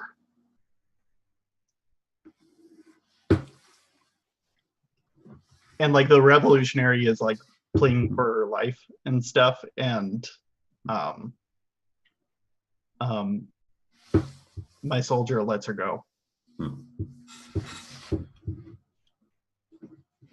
And you catch wind of all of this, the whispering and everything. Yeah, Catherine is definitely like keeping her distance for a little bit. Then she, as the revolutionaries let go, and the soldier walks off, muttering something about orders and protocol. Mm-hmm. I think Catherine walks up to your side and she wants to touch your hand. May I? Of course. She holds your hand briefly. So, thank you. We don't need a scene like that on a night such as this.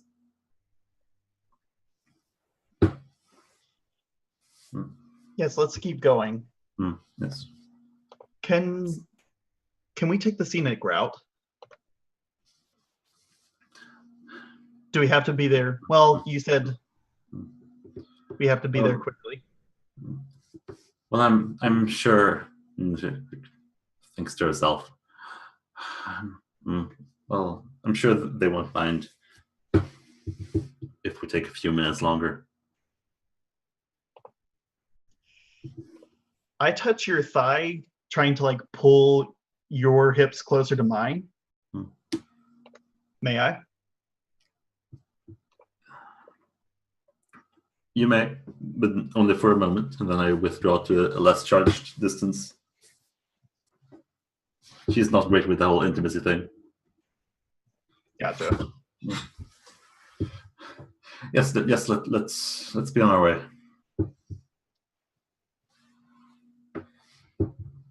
It's because I suppose we can. Like she's trying to figure out a scenic route. Because she's used to like taking things literally. Mm-hmm. Like what? Like okay, what place looks good? I guess we could go like down to the marina again, but we've already been there. This that place. Yeah, we can go across the bridge. That'd be nice. Looks really cool. Yeah, we could do that. Looks nice. But yeah. Follow me. The moon is so beautiful, and she says, just like looking up into the sky. So much smaller than the ones that I've seen before, but it's so much brighter. Thank you.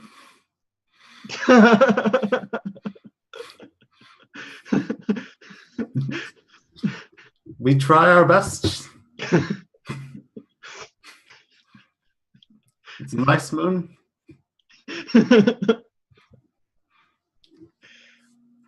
I think you made me see like Veronica Denza like also like laughing for like the first time you've ever seen her laugh, instead of like being like chin up, like mysterious nonsense. Yeah.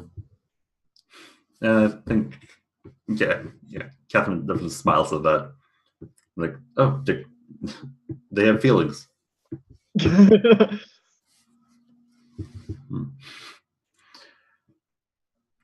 Yeah. Yes, come. We'll. Yeah, I suppose we will actually have to hurry a bit. We don't have the time for a long route if we're going to talk about the moon all night. That's okay. The moon will make everything scenic. I suppose. Indeed. Let's be on our way. Yeah, I think she touches your. I touch your wrist.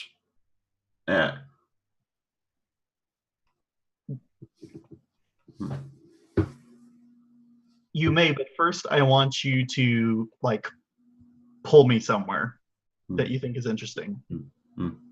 Yeah, I think that's happening. I will. Like, pull you along to hurry up. Sure, for sure. You need to get to the place. Okay, cool. Yes, I think unless we're interrupted on the way, I think this ends with us walking into a bit of a dive bar here on Bentrall. The shabby looking place where the local revolutionaries are holed up. And we begin planning, I suppose. I like it. Okay, so that's going to be the end of the first round. And let's take a break and figure out how we're going to start wrapping this up. Good thing. Yeah, so let's take 10 minutes maybe. Reconvene at 20 past. Sounds good. Cool. Yeah, so stick around, everyone, for our thrilling conclusion, where we catch up with our intro. And I'll see you after the break.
Welcome back, everyone, to the thrilling conclusion of Firebrands episode part 3, Revenge of the Sith.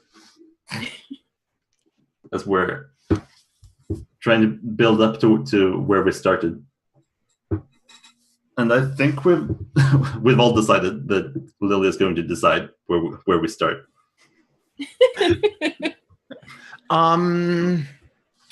So do you want to do our stealing time together now? See. I mean, we can. Yeah. Yeah, that'll probably be. Yeah, well, I was just thinking we're also like running a little short on time. I think we'll be okay with how we arranged it. Yeah. We know what we're doing. Yeah. Yeah. So go ahead, steal time together. Okay. Awesome. So, ask them how you two came to be stealing time together. Well, who are you stealing time with? Well, for the audience's sake. Victorious Morden, of course. Well, thank you. Okay. So we came to be stealing time together because we have to have a conversation about. We need to continue the conversation that we started at the dance. Mm-hmm. And I think we arranged to meet at this abandoned lighthouse. Okay. because we needed to find a place where we wouldn't be discovered, where we could talk in secret and we could talk frankly with one another. Of course. What do we notice about each other?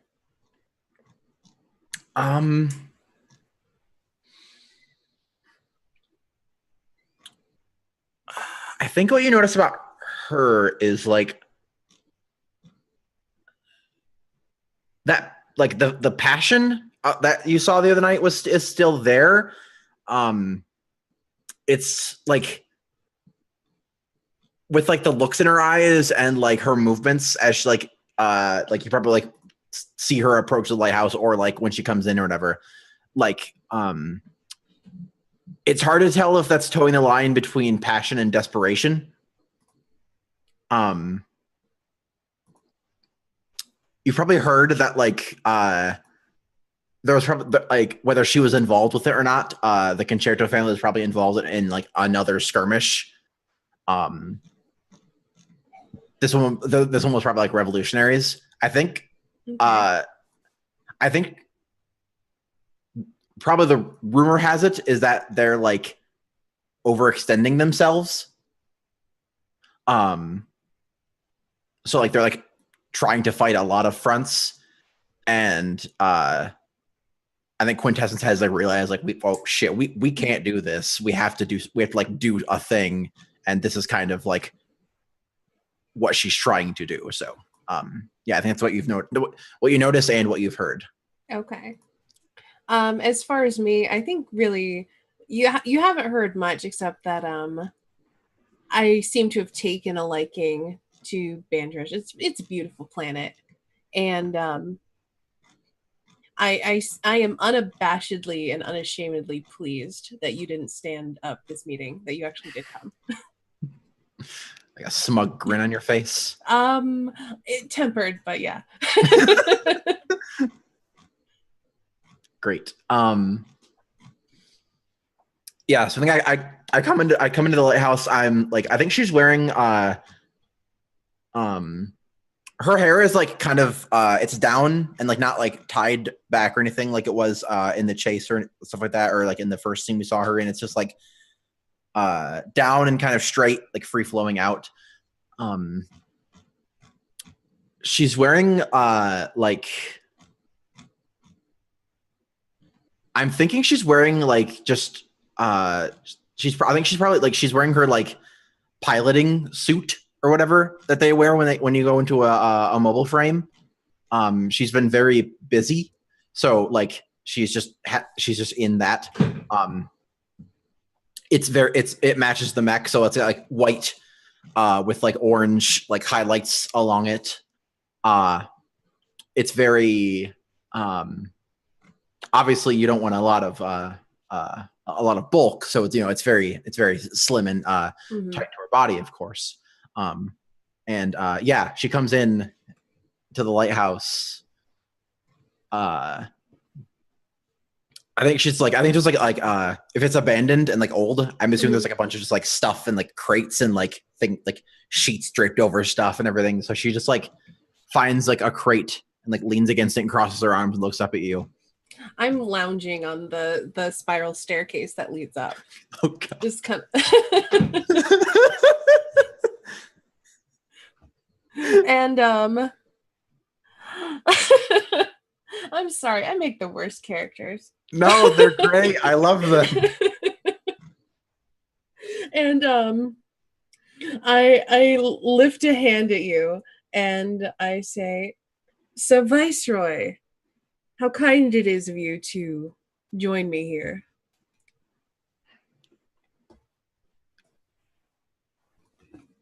You can call me Quinn. Quinn, then. I stand up and I approach you, may I?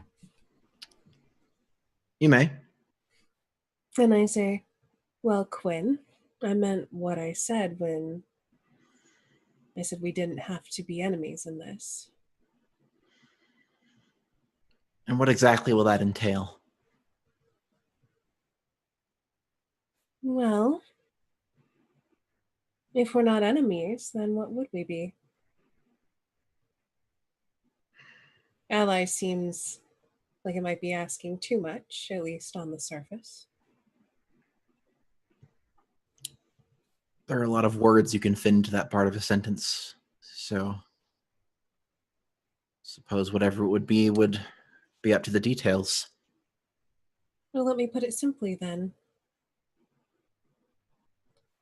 I've given it much thought, and I believe we would both benefit from some sort of partnership. It seems like you could use the support, and I could use the bantrish on my side and not throwing bricks at my head.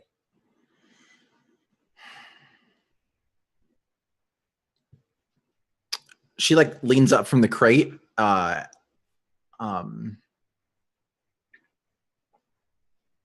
to like come closer to you as well. What's Victorious wearing? Victorious is wearing something fashionable. So you're in a flight suit. I'm probably in a dark lavender jacket with like a little bit of like lace spilling at the collar, and very fitted pants. Is it Bantresh fashion or is it like off-world fashion? I think it's a mix. Okay. I think so she steps close and she reaches a hand out. I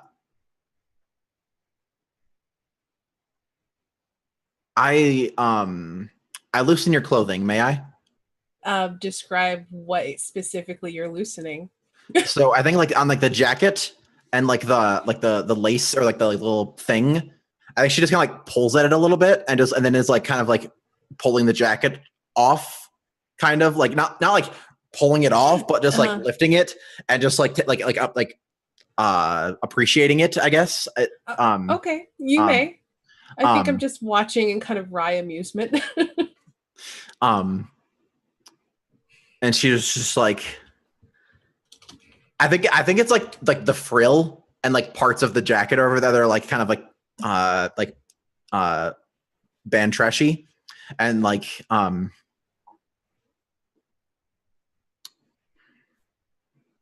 you seem to have taken to our culture very well. I admire it. I admire many things about this planet, and I reach forward to just very briefly brush your hair away from your face. I don't touch your face, and my hands are gloved, so it's not too right. But yeah, may I? You may.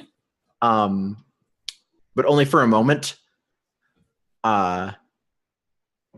You like reach up and like kind of like brush the hair back, and I like I think not very purposefully, but it's almost like just like a little like just instinctively her head kind of just like does that.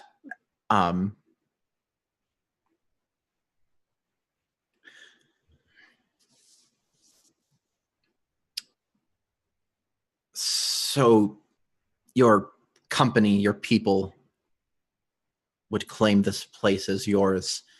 Where do you see us in all of that? Figurehead is such a dirty word. I wouldn't use that, nor would I want you to have that role. You should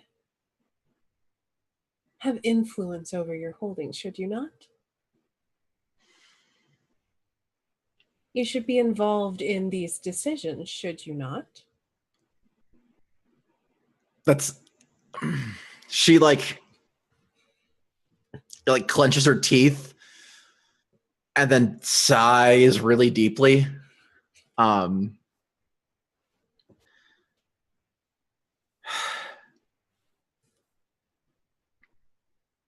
If that's the way things will have to be, I suppose influence is the best we'll be able to get. There are those that would see you all stripped from this world so that it can be mined of all of its beauty. There's not much that I can do to prevent that except this.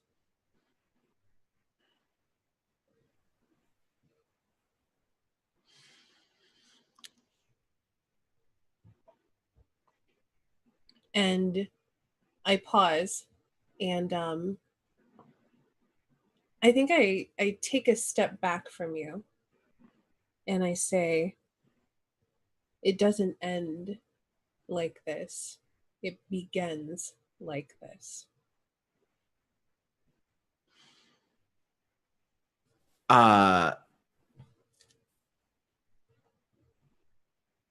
think she like in her face, it's clear like she is like accepted this, but she just can't let it go. And so she closes that distance that you just made. And like reaches up and like pokes you in the chest. And it's just like, you people, you off-worlders haven't even spared a second thought about Bantrol in years. And now that you can just make a profit off of it, it's suddenly yours for the taking.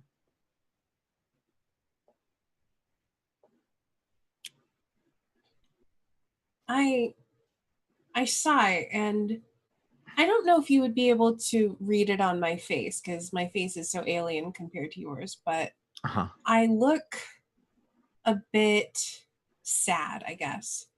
And I kind of lift my hands helplessly and say, they're not my decisions to make. I'm not the one who holds the papers. I'm hired military. But I have some influence, and I will use that influence to support you. I was not aware of this planet until I was stationed here, and it has entranced me. I think she steps even like a little bit closer. Her hand comes up. I touch your cheek. May I? It depends on if you're going to slap me or not. She's not going to slap you. She's not going to slap you. Don't worry. Okay, you may. I think she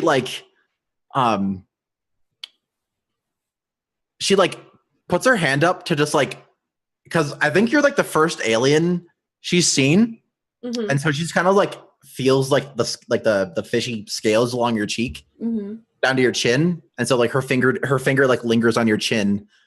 And then she says, your bosses just see us as a resource to be used. What do you see us as? I kiss you, may I? Yes, you may. And then explosions happen. Oh, no. It's a smash cut to like glowing mech sword getting hit by a giant hammer. Yeah. As we go to meeting sword to sword with Insanity Verified and Veronica Denza. So I may have established a few things there, but how did we come to be standing alone, sword to sword? I think you found me at the spot, and I am not supposed to be at the spot. There shouldn't be anybody at the spot. I see. So as I was going through my normal patrols, there's like a particular like hilltop that I normally stop at as like my personal overseeing. And it's deep within partnered clan territory that usually no one else goes into. And so, of course, when I spotted you there, I came charging in with the hammer. And what do we notice about each other, and what have you heard?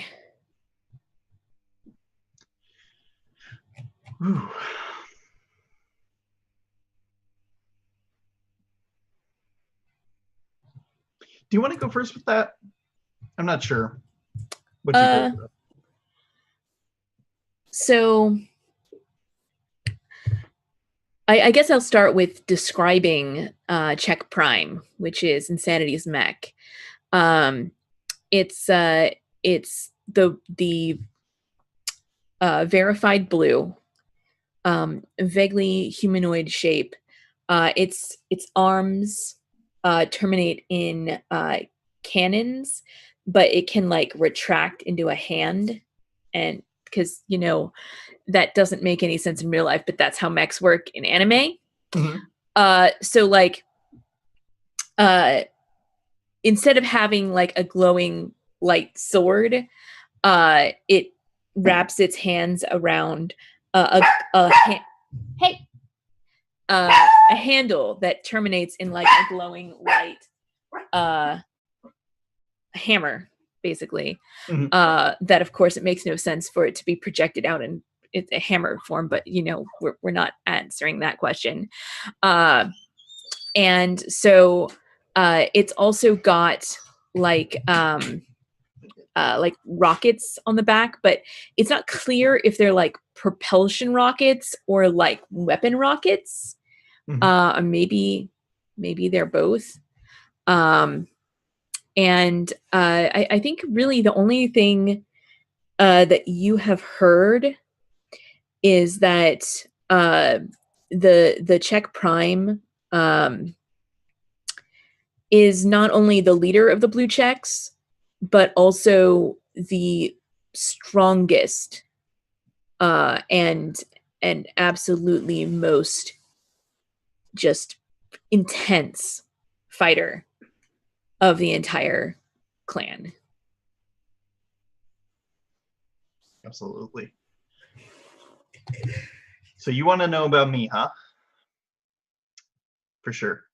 So I'll start by describing my mech too.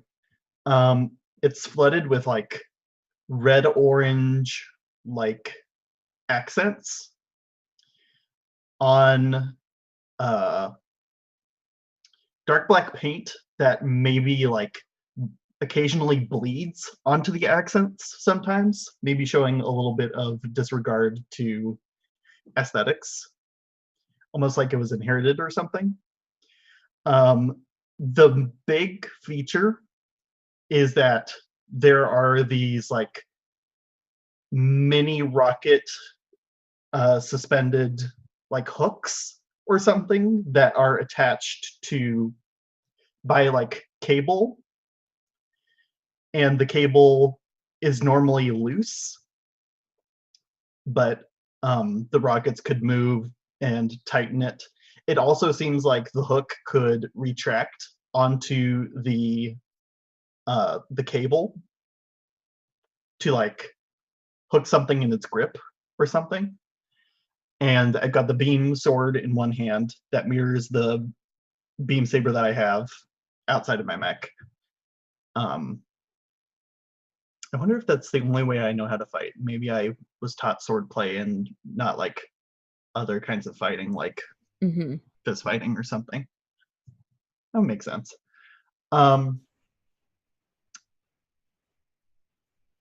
Yeah, that's mostly my mech. I think what you've heard about me is what you noticed at the dance, which is that I've been keeping my eye on you. And I've been silent for a long time. And I'm a landowner, which is suspicious. You are suspicious. Also, bricks have been thrown at me, which you probably also noticed with like the cheek symmetry thing. So you probably think I'm like harboring vengeance or something. Okay. So I think that we're gonna jump straight back into the leading questions, because I don't think there's any doubt that Insanity is the better sword fighter. And so just as I said, like that clash of weapon to weapon, we lock swords, and your mouth is near my ear. Well, your mech's speaker piece is near my mech's earpiece. What do you say? So my sound comes out of my chest insignia thing where the cables are all strung together, and it like synthesizes this synthetic voice, which says, I'm only looking for a place to stay here, and you've treated me so poorly. This isn't about money. This isn't about honor. This isn't about duty. This is about vengeance. Do you see anybody else here? This is all about me and you. The people behind you. And I think that's like the moment where we like push off against each other and like goes back in the dirt a ways, like dust clouds coming up behind our mechs, and then your response. Let me take a look.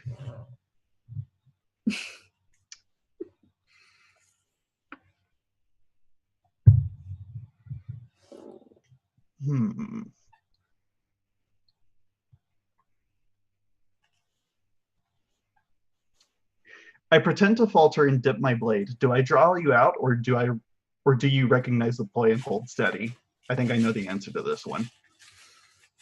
I definitely recognize the ploy. Like in my mental checkbook, I'm like, that's the classic Resmir trap. They teach that to everyone in Sword School. Of course. So I hold steady as you pretend to falter there, and instead, I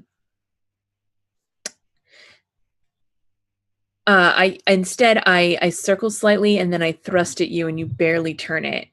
Of course, it's a hammer, not a sword, so I'm gonna a fraction slower, and it would have knocked the head right off of your mech. Does that chill you or exhilarate you?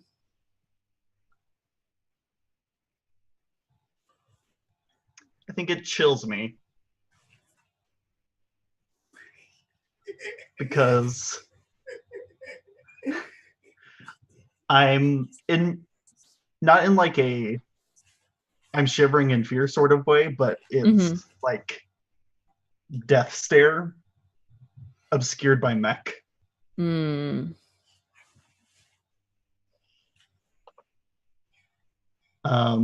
as you do that, I catch your wrist in my hand and draw you close to me. Do you let your sword drop, or do you shove me away and fight on? And actually, I think instead of in my hand, I think I catch it with like the hooks. And to disable you from just like fist rockets like burning away the cable, there's like some sort of like vibroblade thing happening where it produces like some like resonant frequency that like throws off the electrical connection to that hand. Yeah. Like it. So I'm gonna shove you away and fight on. Like what happens is like the one hand, like it's the hook thing is like wrapped around it, and it's like you can see the electrical glowing and like and the other hand still has the hammer, and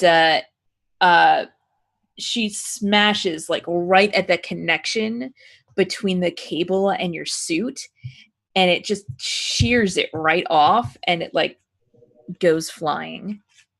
Awesome. And I kind of dance away just a bit. And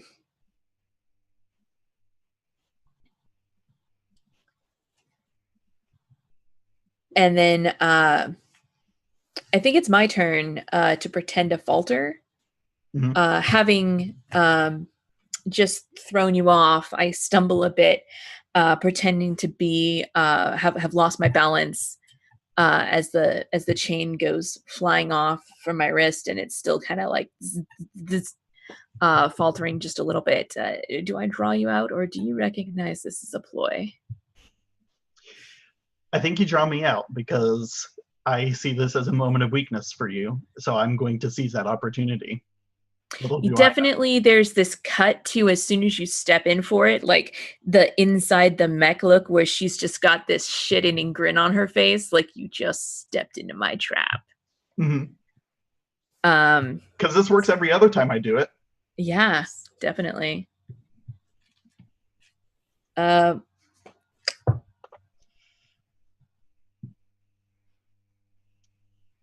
So I launch a sustained attack with all of my weight behind it. Do you give ground readily or grudgingly?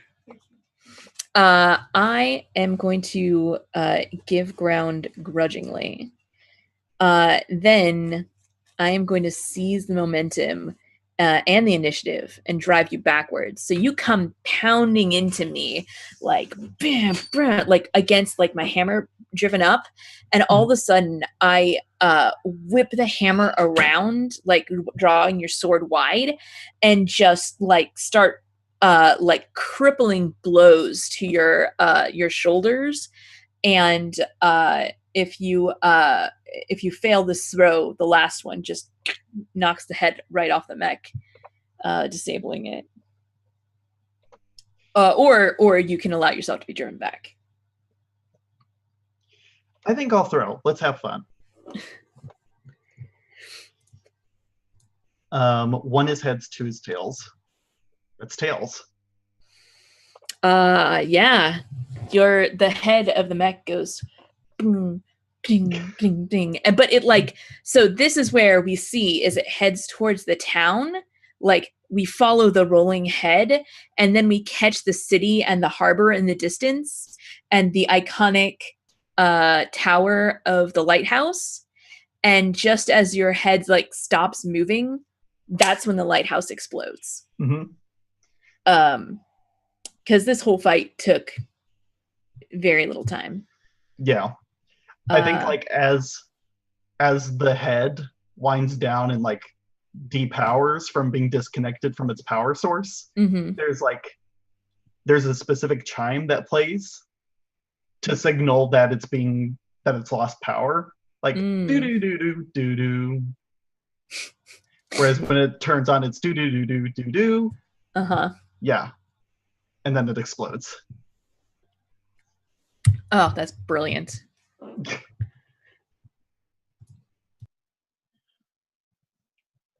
Seems like that's that game. Yep. So I believe that yay. Yeah, then we just have our recap standing the intro. Yeah, so going back to the beginning, you see basically a very similar version of what you saw before with Root walking through the marketplace, the marine, as well as the office place. Same thing with the map and the mat of jewels. However, the one thing that you notice is that each shot kind of is given a little bit more room when it goes from shot to shot, and you can start seeing clocks. And what you start to notice is that the clocks say the same time. And as the bomb is set and everything goes off, you see Root smiling, and the shot pans to see a bird flying, and then the bird moves, and you see that there's actually two of them flying separately, and they tail off.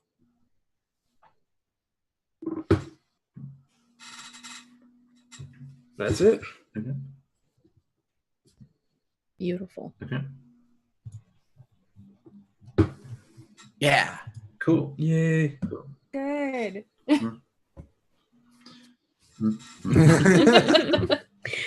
Yeah.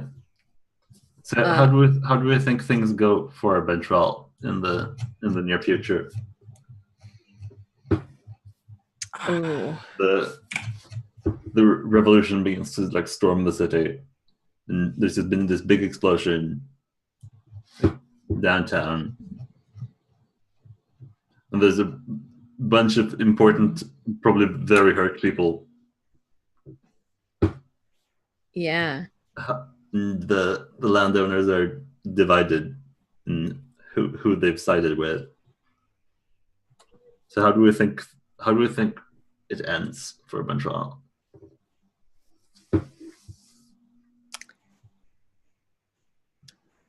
I don't know. I Yeah, don't think it does.